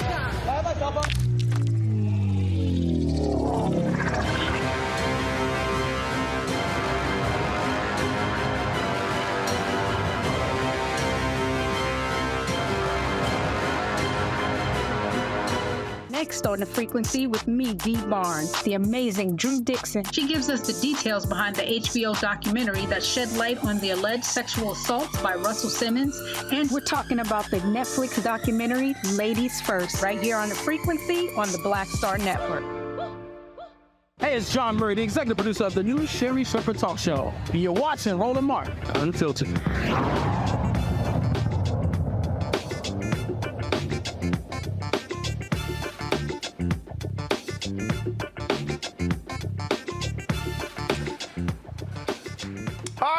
Republicans want to shut the government down because they're like, yeah, we're not accepting anything when it comes to these spending cuts. Well, guess what? They want to cut a whole bunch of stuff. But, you know, they always seem to be targeting women and children and poor people. Yeah. Oh, they're not targeting other stuff. They're not targeting, this is a live look of the debate right now on the House floor. They're not saying, you know what? We've got billions being wasted in the Department of Defense, so let's not give them another 30, 40, 50, 60, 70 billion dollars. No, let's just keep screwing over the poor people. Yeah, that's what they're saying now. So their latest proposal is unbelievable in terms of what they want to cut. They literally want to cut, listen to me, money for home assistance, money to heat homes, low-income women and children, nutrition programs. Yep, that's what they want to cut. Joining us now is Congresswoman Jahana Hayes of Connecticut. She sits on the House Agriculture Committee. Glad to have you on the show. Congresswoman, this is why I just keep saying that Democrats should never let them play this game when they go, we're pro-family, we're pro-life. You can't be cutting food for children and low-income people and call yourself pro-life when 30,000 Americans die annually from hunger. Well, thank you, Roland, for having me, and you are absolutely right. And I warned against this. When we negotiated the debt ceiling, the Republicans gave us a hardline number and cut SNAP benefits at that time. And I warned my colleagues, they're not done yet. I don't know what their obsession is with feeding the poorest people in this country, the safety net programs that keep children fed. This budget that they want to put on the floor will cut WIC by $800 million. A family will go from $47, what they were getting for fresh fruits and vegetables, to about $13 a month. 300,000 families who receive rental assistance will be in jeopardy, heating assistance. But they don't stop there. It's not just food. Their cuts to Title I would remove 225,000 public school educators from Title I schools. This is just dangerous legislation. It's the worst ag bill that we've seen in 20 years, and it specifically targets women and children. Nothing about the highest income earners, nothing about rolling back some of the Trump tax cuts. Every cut in this budget is to women and children and are the most marginalized, poorest families in this country. Oh, let's talk about Pell Grants. They want to cut, same thing. So all of you college students vote Republican, guess what? They're coming after you. Yes, Absolutely.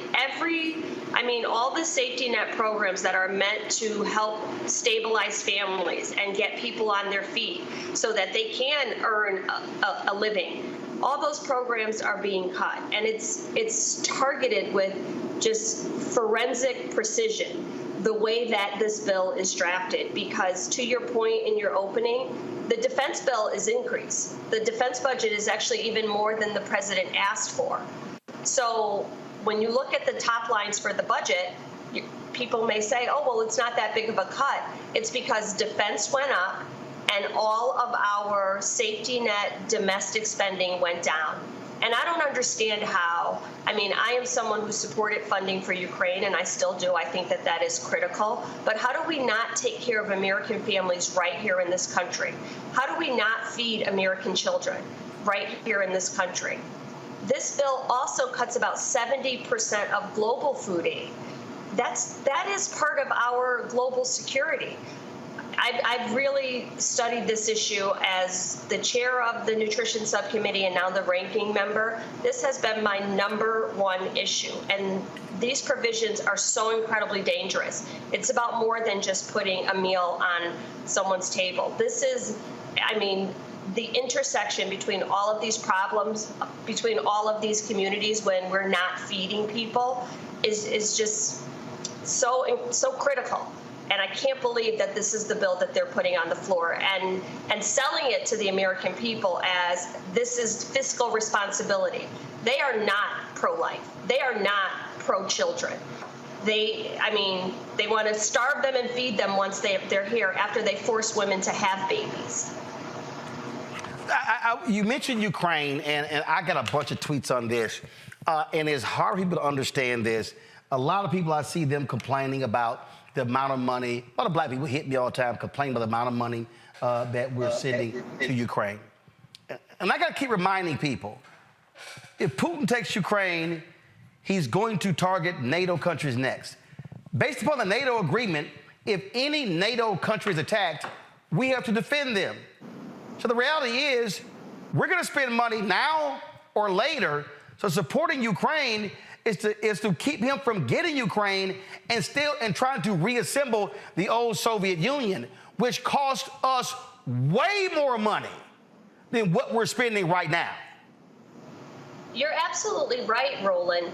But it's a really hard sell when you're talking to American people who are struggling. When I go back home and the people in my community who are struggling to feed their children, and I'm trying to explain to them exactly what you just said, and it's hard to make the case or to make a compelling argument or bring them to a place of understanding when time after time, programs like all of the ones I just said, rental assistance, food assistance, heating assistance are being cut.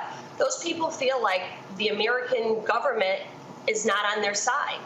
And it's really hard. How do you blame them? And I go home all the time and try to make this argument to people because you're absolutely right. Our democracy is on the line. We're at a point where if we lose elections, you don't just lose the election. We could risk losing our democracy.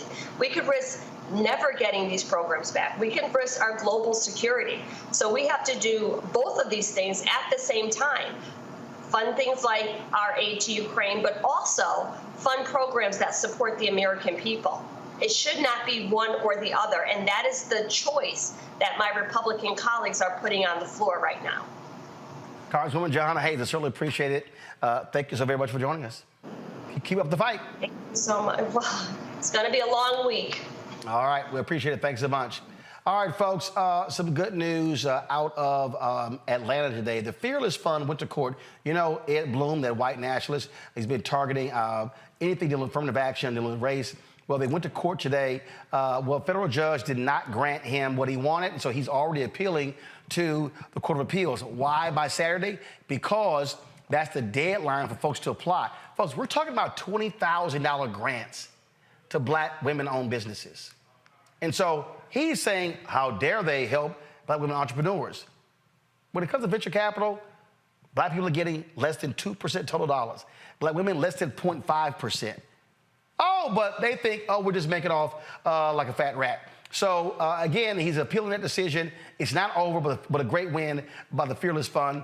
And so keep up that fight as well. And so, and we must be opposing Ed Blum at every chance we can get. Today, President Joe Biden joined United Auto Workers members on the picket lines. He is the first sitting president to join an active strike. He marched with Michigan workers demanding several benefits, including a 4% raise over 4 years, more safeguards for part-time workers, and a 32-hour work week, all of which Biden says they deserve. You heard me say it many times. Wall Street didn't build the country. The middle class built the country. Unions built the middle class. That's a fact. So let's keep going. You deserve what you've earned, and you've earned a hell of a lot more than you're getting paid now. Thank you very much.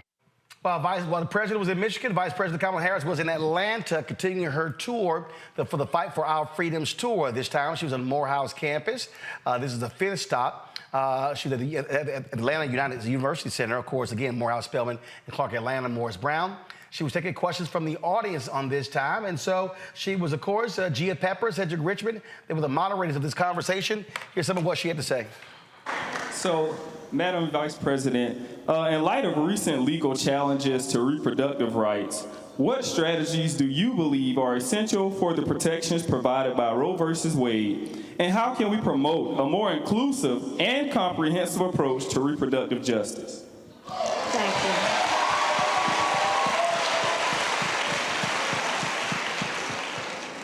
And I just want to point out an obvious point. That question was raised at Morehouse College.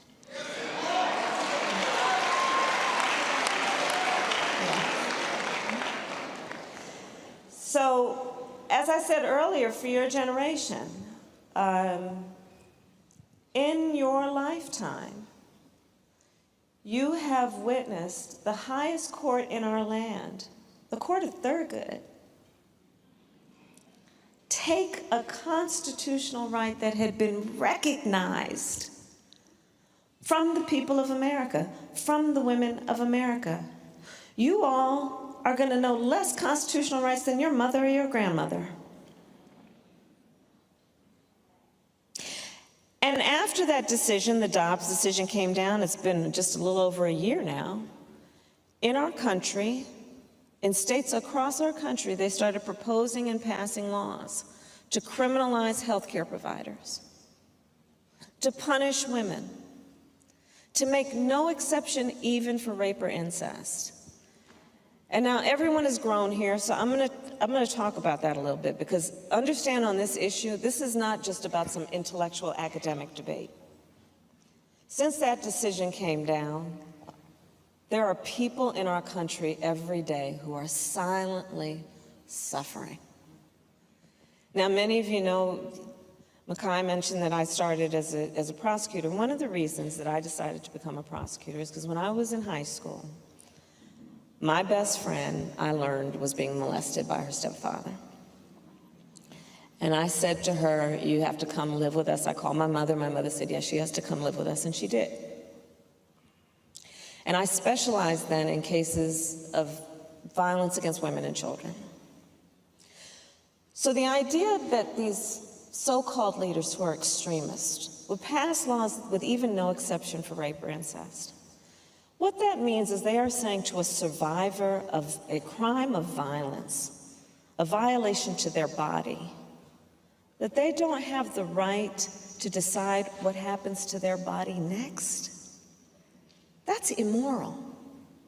That's immoral. And here's the thing on this subject. One does not have to abandon their faith or deeply held beliefs to agree. The government should not be telling her what to do with her body.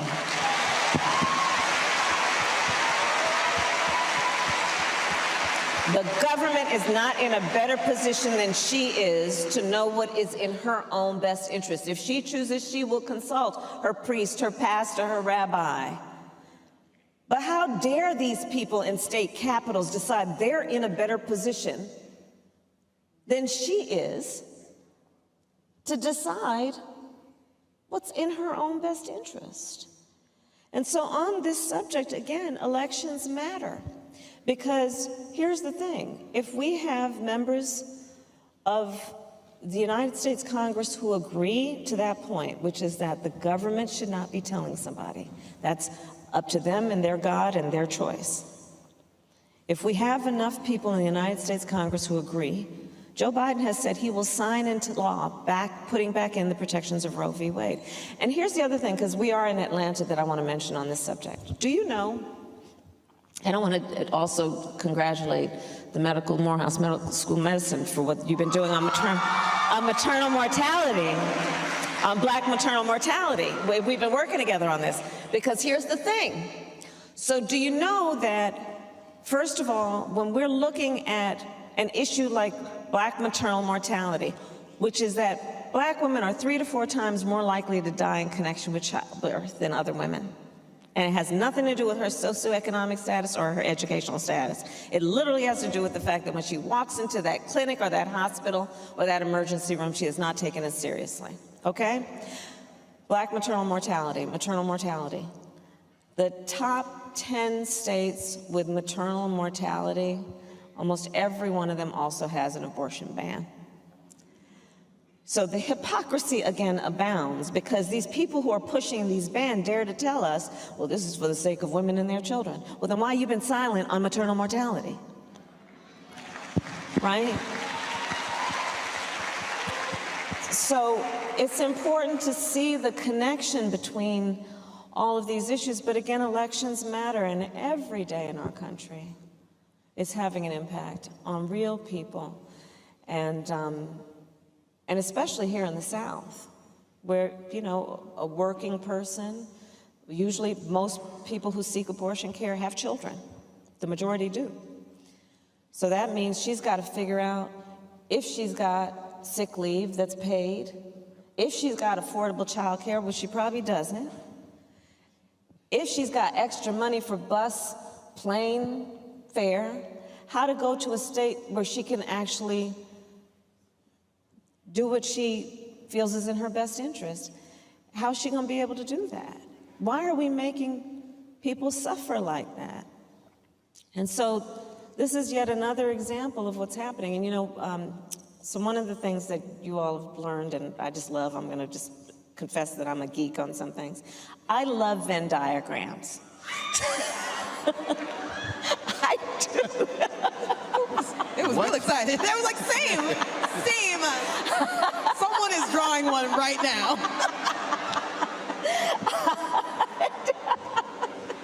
I do. You know those 3 circles? Sometimes you can do more. I think Venn diagrams are so helpful when you're trying to discern what's going on, especially when there's conflict. So I asked my team, I said, let's drop a Venn diagram. From which states are we seeing attacks on reproductive health care, attacks on voting rights, and attacks on LGBTQ rights? You would not be surprised to see an incredible overlap. See what's happening. See what's happening. But this is also then back to my point about the opportunity for coalition building.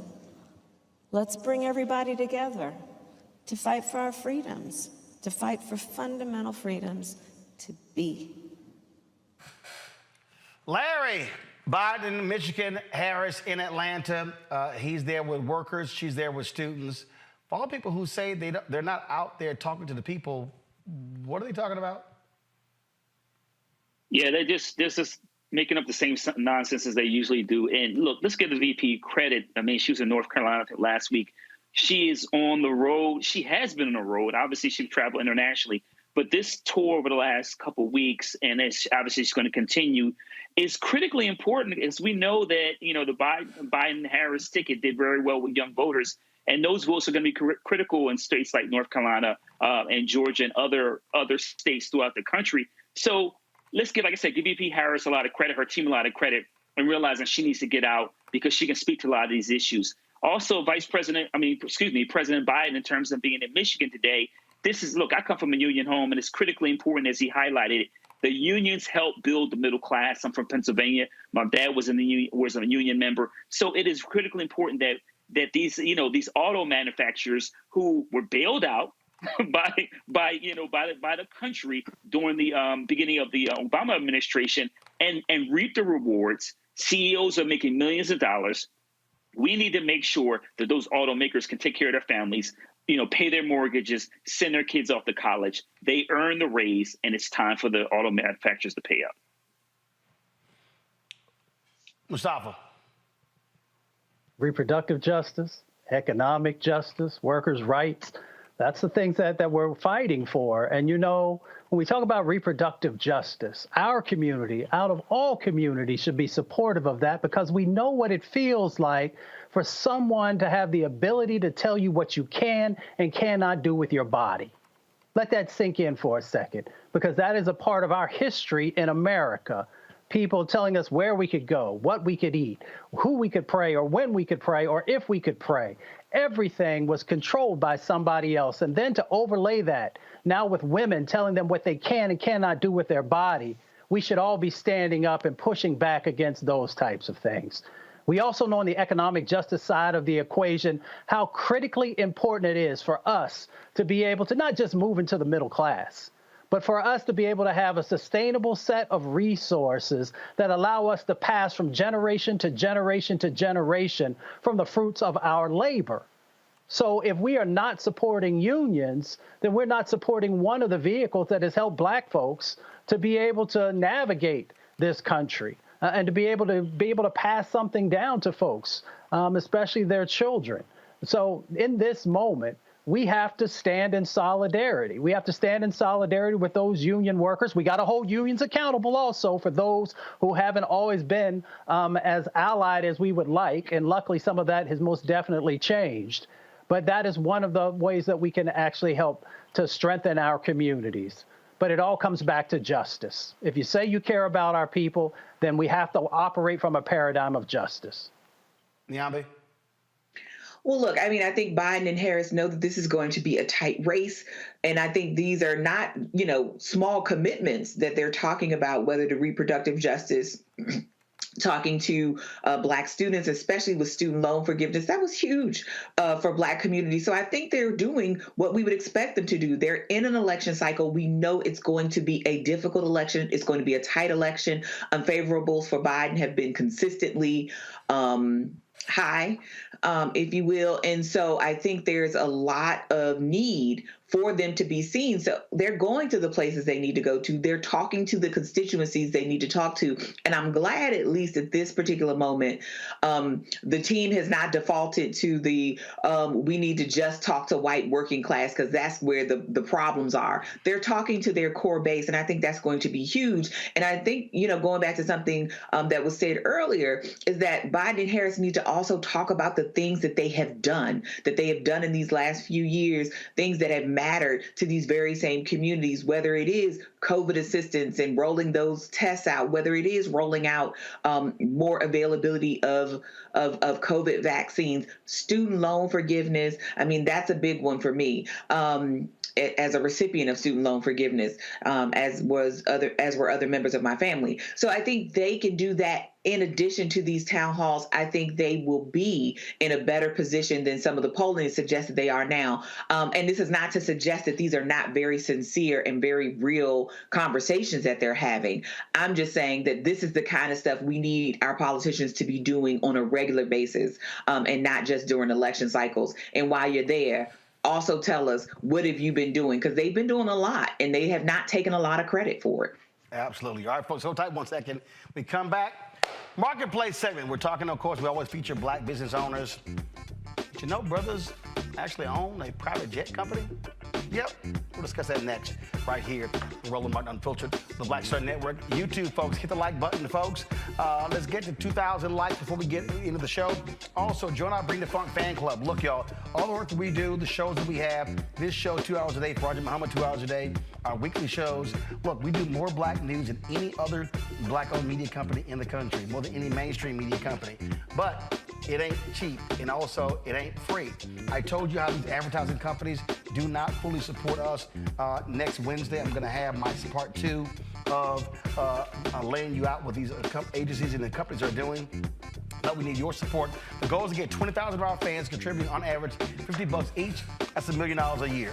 It's $4.90 a month, 13 cents a day.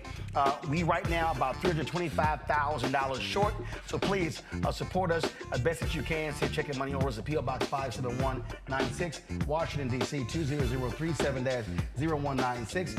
Cash App, $RM Unfiltered. PayPal, R Martin Unfiltered. Venmo is RM Unfiltered. Zelle is Roland at RolandSMartin.com. Roland at RolandMartinUnfiltered.com. Of course, you can also download our Black Star Network app, Apple phone, Android phone, Apple TV, Android TV, Roku, Amazon Fire TV, Xbox One, Samsung Smart TV. Of course, you can see us on Amazon News. Simply go to Amazon Fire and check out our 24-hour, 7-day-a-week streaming channel. Also, tell Alexa play news from the Black Star Network. You can also watch us on Plex TV as well. So simply go to News and Opinion, go to their search, and then you can find the Black Star Network there as well. And of course, don't forget to get a copy of my book, White Fear: How the Browning of America is Making White Folks Lose Their Minds. Available bookstores nationwide, Ben Bella Books, Target, IndieBound, Books A Million. You can also download the copy, the audio version, Audible. We'll be right back. Next on the Black Table with me, Greg Carr. Democracy in the United States is under siege. On this list of bad actors, it's easy to point out the Donald Trumps, the Marjorie Taylor Greens, or even the United States Supreme Court as the primary villains. But as David Pepper, author, scholar, and former politician himself says, there's another factor that trumps them all and resides much closer to many of our homes. His book is Laboratories of Autocracy, a wake-up call from behind the lines. So these state houses get hijacked by the far right, then they gerrymander, they suppress the opposition, and that allows them to legislate in a way that doesn't reflect the people of that state. David Pepper joins us on the next Black Table, here on the Black Star Network. On the next Get Wealthy with me, Deborah Owens, America's Wealth Coach, less than 5% of the top executive positions in corporate America are held by women of color. We know it's not because of talent. A recent study says that it's microaggressions, unconscious bias, and limited opportunities being offered to women of color. On our next show, we're going to get incredible advice from Francine Parham, who's recently written a book sharing exactly what you need to do to make it up into the management ranks and get the earnings that you deserve. I made a point to sit down and I made a point to talk to people. And I made a point to be very purposeful and thought-provoking when I spoke to them. That's right here on Get Wealthy, only on Black Star Network. Next on The Frequency with me, Dee Barnes, the amazing Drew Dixon. She gives us the details behind the HBO documentary that shed light on the alleged sexual assaults by Russell Simmons. And we're talking about the Netflix documentary, Ladies First, right here on The Frequency on the Black Star Network. Hatred on the streets, a horrific scene, a white nationalist rally that descended into deadly violence. White people are losing their damn minds. As an angry pro-Trump mob storms the U.S. Capitol, we've seen shutdown. We're about to see the rise of what I call white minority resistance. We have seen white folks in this country who simply cannot tolerate black folks voting. I think what we're seeing is the inevitable result of violent denial. This is part of American history. Every time that people of color have made progress, whether real or symbolic, there has been what Carol Anderson at Emory University calls white rage as a backlash. This is the rise of the Proud Boys and the Boogaloo Boys. America, there's going to be more of this. Here's all the Proud Boys, guys. This country is getting increasingly racist in its behaviors and its attitudes because of the fear of white people. The fear that they're taking our jobs, they're taking our resources, they're taking our women. This is white fear.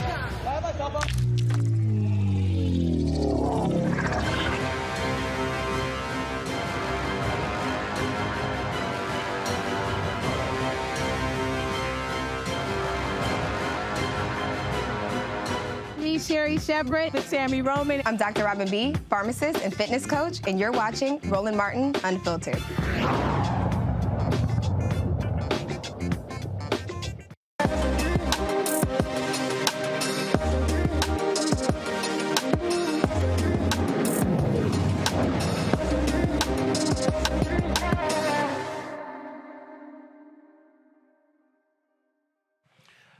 folks, many of us travel all around the country. Y'all know how much I do, even when these airlines keep breaking my damn golf clubs. United, Delta, you know how we do. Southwest broke one several years ago as well. And so it's the headaches, of course, when you're out there and going through the airports and delays. Well, you see a lot of people who are also flying private or charter. Well, a couple of brothers actually own a private jet company that offers customers what they call an unforgettable, luxurious experience as they travel globally. Aaron Wilson and Kelvin Amensa, co-founders of Approved Jets, provide grandeur to their customers who want to arrive in luxury cars to private jets. They join us right now. So how y'all doing?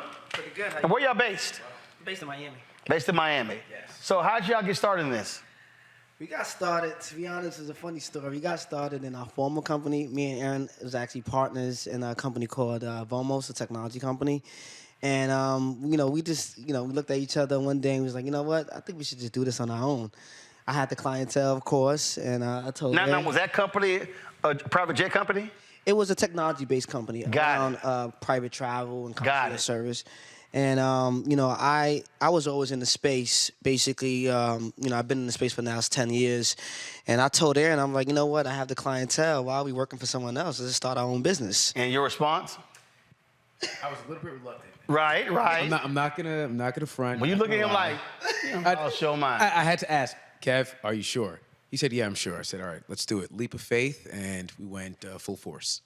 All right, so where did you start? What did you do? To be honest with you, it was bootstrap. You know what I mean? We came up with, of course, a business plan. I had the clientele.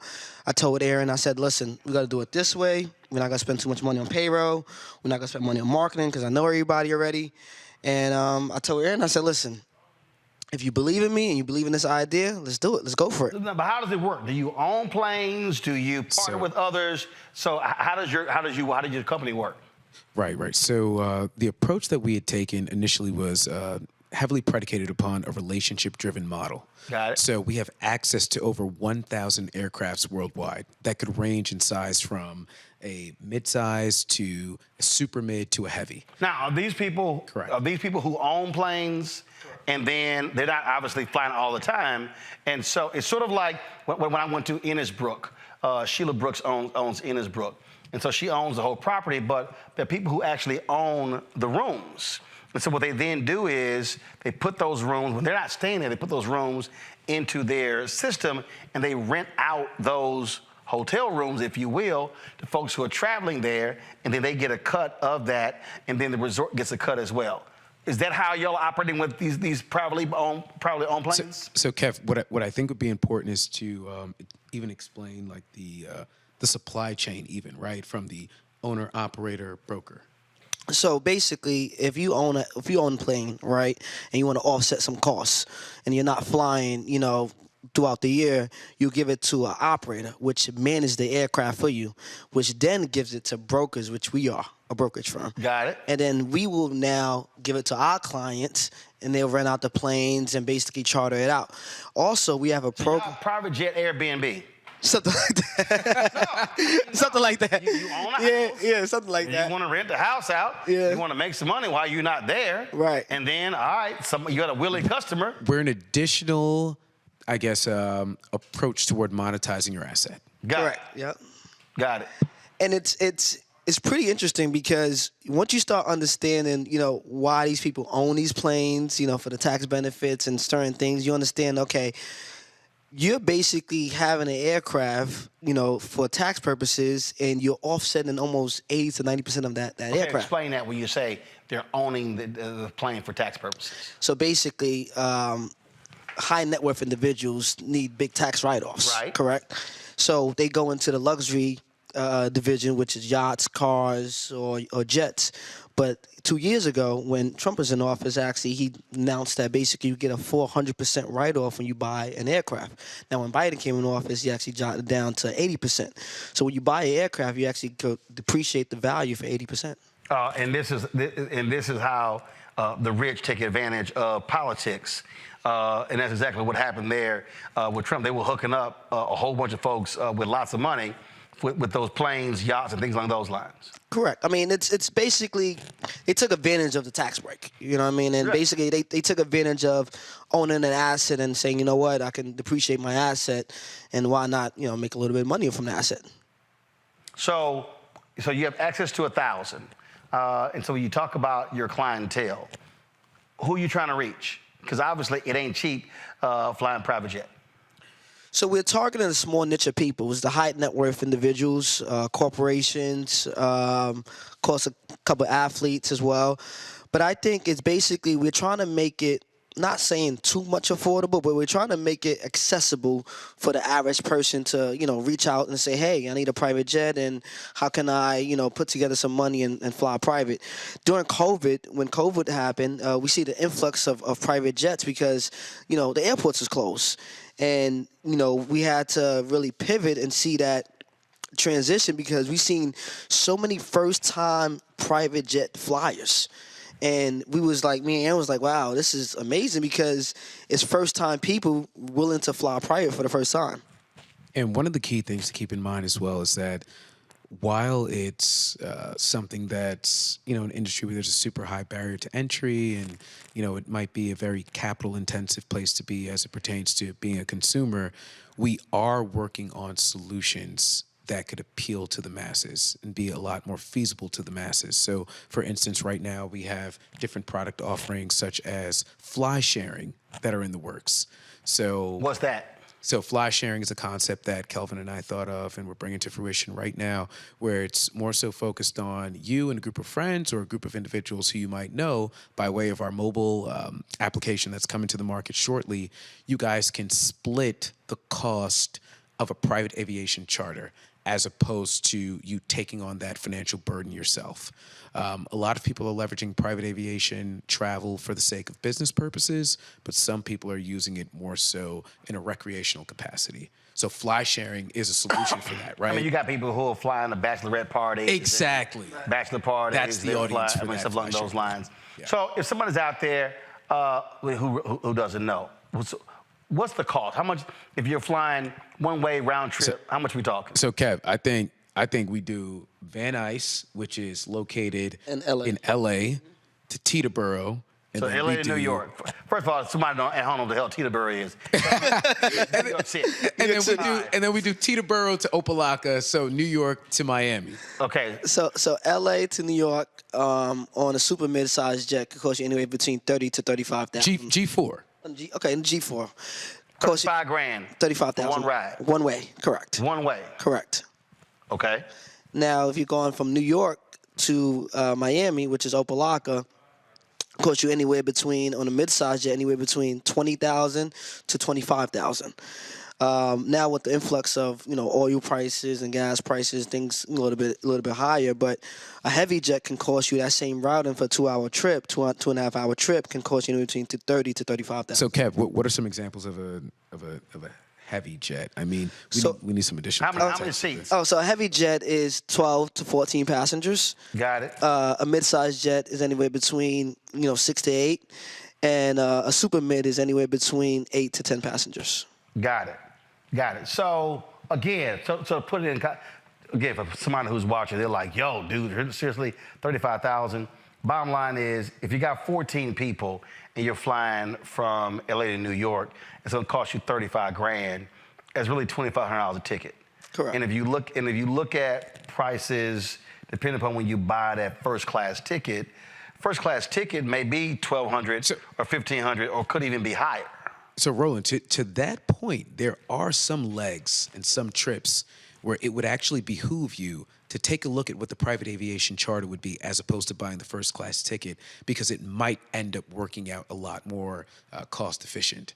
So it's especially when you find a big group out as well. Exactly. Or when you're doing shorter. So something that people have to keep in mind about private aviation is that it takes a certain amount of fuel just to get in the air. Right. When you think about specific legs like Van Nuys to Las Vegas, so LA to Vegas. Right. Common leg, weekend trip, Fridays. It takes a lot to get a bird in the air. So at that point, it might be a little bit too expensive or might not make sense from a big picture perspective for you to take that leg. You might want to do commercial. Because it's a quick trip. Exactly. But if you're flying 3, 4, 5 hours. Exactly. Correct. And are you seeing that? Are you seeing people who are not necessarily really, really high income earners who are doing that, who are realizing? Plus, it changes, frankly, your time and your schedule as well. Yeah, it's saving time, it's saving, going through an airport. It's more efficient. And to be honest with you, it kind of spoils you when you start flying private. So you start seeing the influx of people that don't really have the income starting to fly private in short distance. But to be honest with you, I look at it like, a gift and a curse, right? It's once you have the money and you want to spend on private aviation, the gift is the fruits of the labor. But a lot of people right now are real cost. They're looking at the cost of things. They're really only flying private when necessary now. And then also it's super important to point out the intangible, right? The intangible is the operative phrase here. Private. A lot of people are flying private because they want privacy. They don't necessarily. Well, that's what happened with Oprah. I'm going to my panel in a second, but Oprah was flying commercial. And so she told the story of she's on the plane, and this woman was like, "Oh my God, I love you, I need to hug you." And Oprah's like, and this woman just grabs her and hugs her. And when she got the plane, she's like, "Yeah, we're buying that plane," because her deal was kind of like, okay, folk are getting way too touchy-feely. And so when I saw that story, I cracked up laughing, but that's literally what happened. She was like, I'm not sure about the cost buying this plane, but then it was kind of like, oh, hell no, I'm not sitting here doing this here. And for people who are extremely busy, the time is a whole deal. Look, I know what happens when you get stuck in airports. In fact, I was just flying from, what the hell's my last trip? Oh, dang, I forgot where I was just coming from. And literally, the flight got canceled, and then it was supposed to be a 10 a.m., 9 a.m. flight, and then they got pushed to 10. Then they said, oh, we're not going to leave until 6. And then they were going to route me from wherever I was going to Chicago to D.C. Then it was kind of like, no, hell no. I called my sister, booked on this other airline. I think I took Southwest, and it left like 2 hours later. And again, so those things happen. So when you factor in the amount of time lost, especially if you're a business person, it makes sense when you look at, again, time lost, business loss, and all of those things combined. Questions from our panel. Let's see here. Larry, you're first. Yes. First of all, gentlemen, congratulations on your success. Look, because Larry, you got that private jet look. Yeah, every once in a while, you know how we do. You know how we alphas do. You know how we do it. So, my question is, you talked about, your success during the pandemic. And then post-pandemic, some businesses, small and large alike, are struggling. Have you continued to grow, or have you saw, in terms of the number of flights people taking decrease?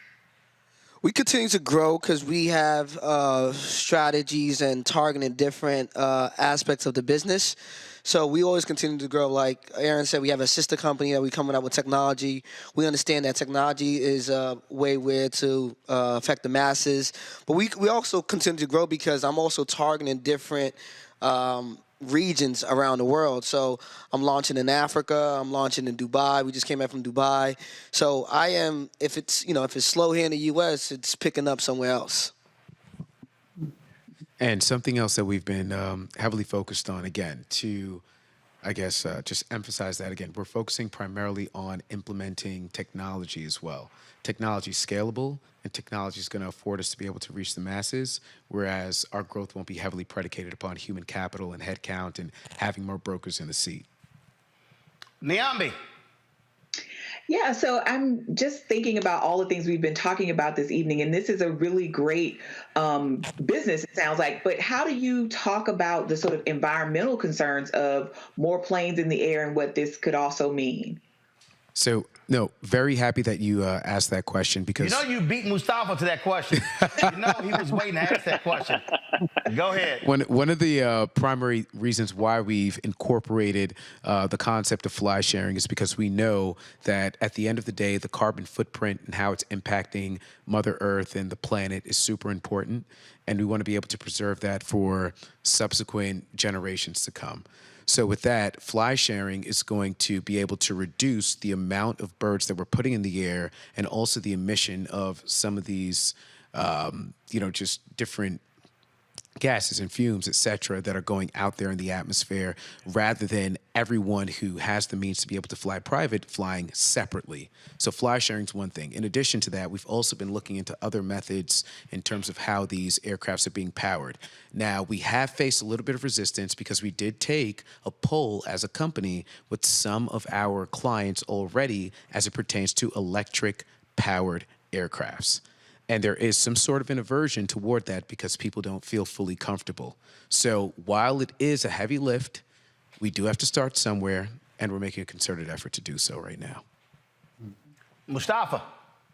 Yeah, well, thank you for that last point. There is some new research on alternative fuel systems for airlines. We can always talk about that offline if you're ever interested, because I work with some of the folks. But my question is... My question is around price point, right? I know that this is sort of selective and exclusive, but do you, and I heard about the flex sharing, but let's deal with the reality of lots of brothers and sisters who are working hard. Do you have on the horizon plans to be able to have a more accessible price point for, let's say, folks who are upper middle income or something like that beyond just the flex sharing? Quite frankly, we do. However, that is something that we're we're in the works of working out right now, the intricacies of a huge partnership. We can't quite disclose. Kev, don't kill me. But it's coming soon. You'll see it very, very soon. Sounds good. Yeah, for sure. I think, with price points, it all factors on the influx of, the gas and things like that around private aviation. Now, we are working on something, like Aaron said. I can't speak too much on it. We have non-disclosures and things like that we signed, but it's coming real soon. It'll be, I'll say somewhat affordable for, I guess, the everyday people. Yeah, definitely.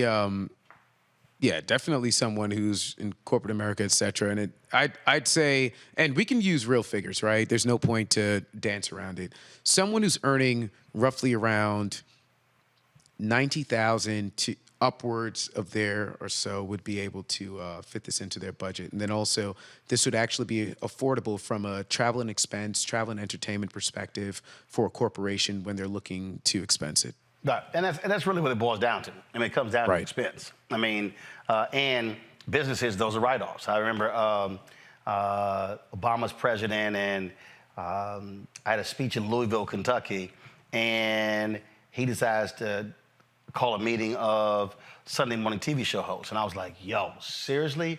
Y'all had to pick this day? And so go to the White House, and of all days, his ass want to be late. Normally, he was punctual. Of all damn days he want to be late, it was this day. And so you go in, unlike the idiot Trump, who we walked in there with phones and iPads and everything, we'd leave all the phones outside. So we sitting there, and I was like, yo, when he get his ass in here, I got to go. Had a flight out of DCA, plane was late. Then we was finally check IAD, then that plane was late. So I had to end up actually at the last second booking a plane. Wow. And like we were, so I didn't land until Louisville, Kentucky. I was supposed to speak at 7. I didn't land until about 9. They met me at the airport with a police escort right there on the tarmac. Got there, gave the speech, and so I think that cost me $12,000. Okay. I was not happy having to spend $12,000 on that damn plane. I think the speech was $20. So at least I still netted money, but I was not happy at all. The question is, was it worth it? Was it worth it? Yeah. That's the question. I still didn't want to get that 12 up. Let's be real clear. And so they were appreciative. The Speakers Bureau was appreciative of the length and that was also part of it, full well, again, because, you miss a speech. And what was funny is I'm sitting here, and I turned to the press secretary, like, dude, I got to go. So I get up, and Obama goes, Roland, really? I'm like, yeah. He goes, must have got a speech or something. I was like, you can give me one of your Air Force One jets. I'm like, we can do that. And so I'm like, yeah, I got to go. He's like, must be a speech. I'm like, yeah, it is. I got to go. I'm like, you mess with my money. But again, that was one of those things that, like, that was the only way I could have got there, because both DC and IAD flights, they were all canceled and pushed back. Otherwise, I would completely miss the speech. And people were like literally sitting in the room waiting for me, and they stayed. But yeah. And a guy flew from Fredericksburg, Virginia, to IAD, gassed up, then flew me to Louisville. Wow. Yeah. And don't get it twisted. Private aviation does have some delays. It's just less delays because we're flying to not major airports, but smaller airports around the major. Oh, no, I got it. I was, Reverend James Meeks was in Chicago. We were going down to Houston to see some folks and during Katrina. And there were some issues, and we were delayed. And actually, we ended up not flying that day and then flew the next day. So, yeah, it happens.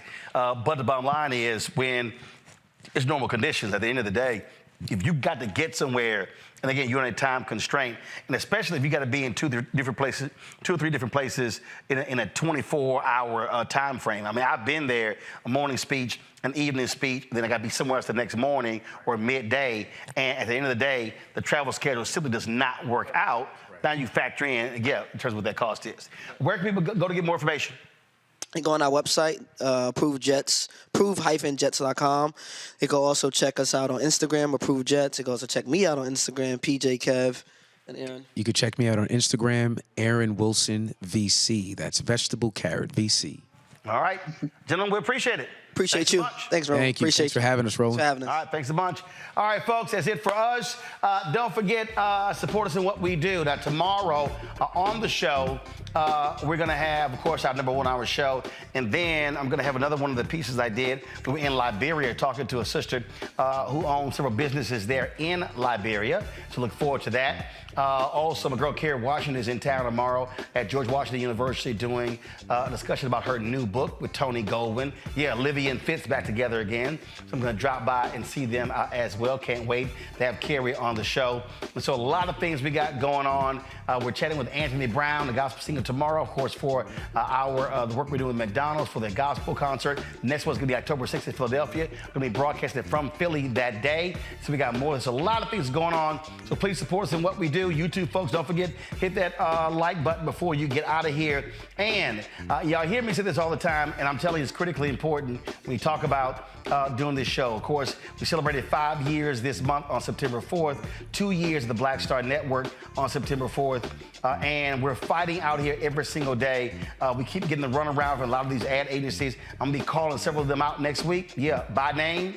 I'll be showing you the emails, show you the photos as well. I keep telling y'all, I'm not playing. I'm gonna call the companies out and the ad agencies.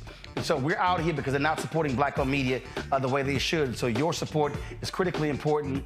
You have no idea when it comes to how the impact that you actually have. And so the goal is very simple: to get 20,000 of our fans on average contributing $50 each. That raises $1 million for us to be able to do what we do. I purposely am not charging people a subscription fee. People said I should have done that, but I wanted our content to be accessible to as many people as possible. And so that's why we do what we do. And so if you want to support us in what we do, send a check and money order to P.O. Box 57196, Washington, D.C. 20037-0196. Cash App, $RM Unfiltered. PayPal, R Martin Unfiltered. Venmo is RM Unfiltered. Zelle, Roland at RolandSMartin.com, Roland at RolandMartinUnfiltered.com. If you have not downloaded the Black Star Network app, please do so. All of our content is on the app.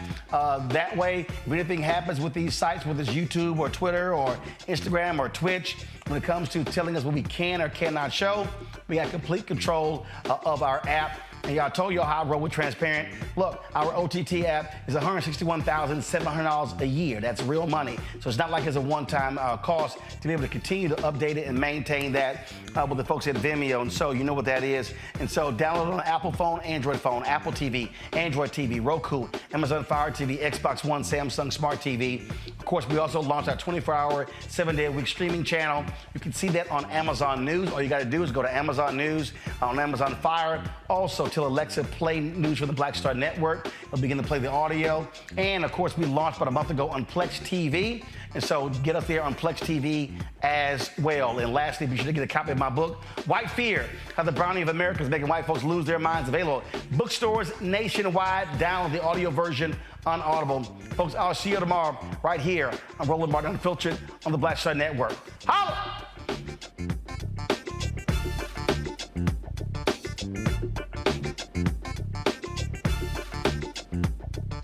Folks, Black Star Network is here.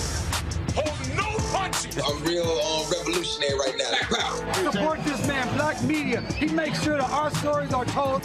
Thank you for being the voice of Black America, Roland. Stay black. I love y'all. All momentum we have now, we have to keep this going. The video looks phenomenal. See, this difference between Black Star Network and Black-owned media and something like CNN. You can't be Black-owned media and be scared. It's time to be smart. Bring your eyeballs home. You dig?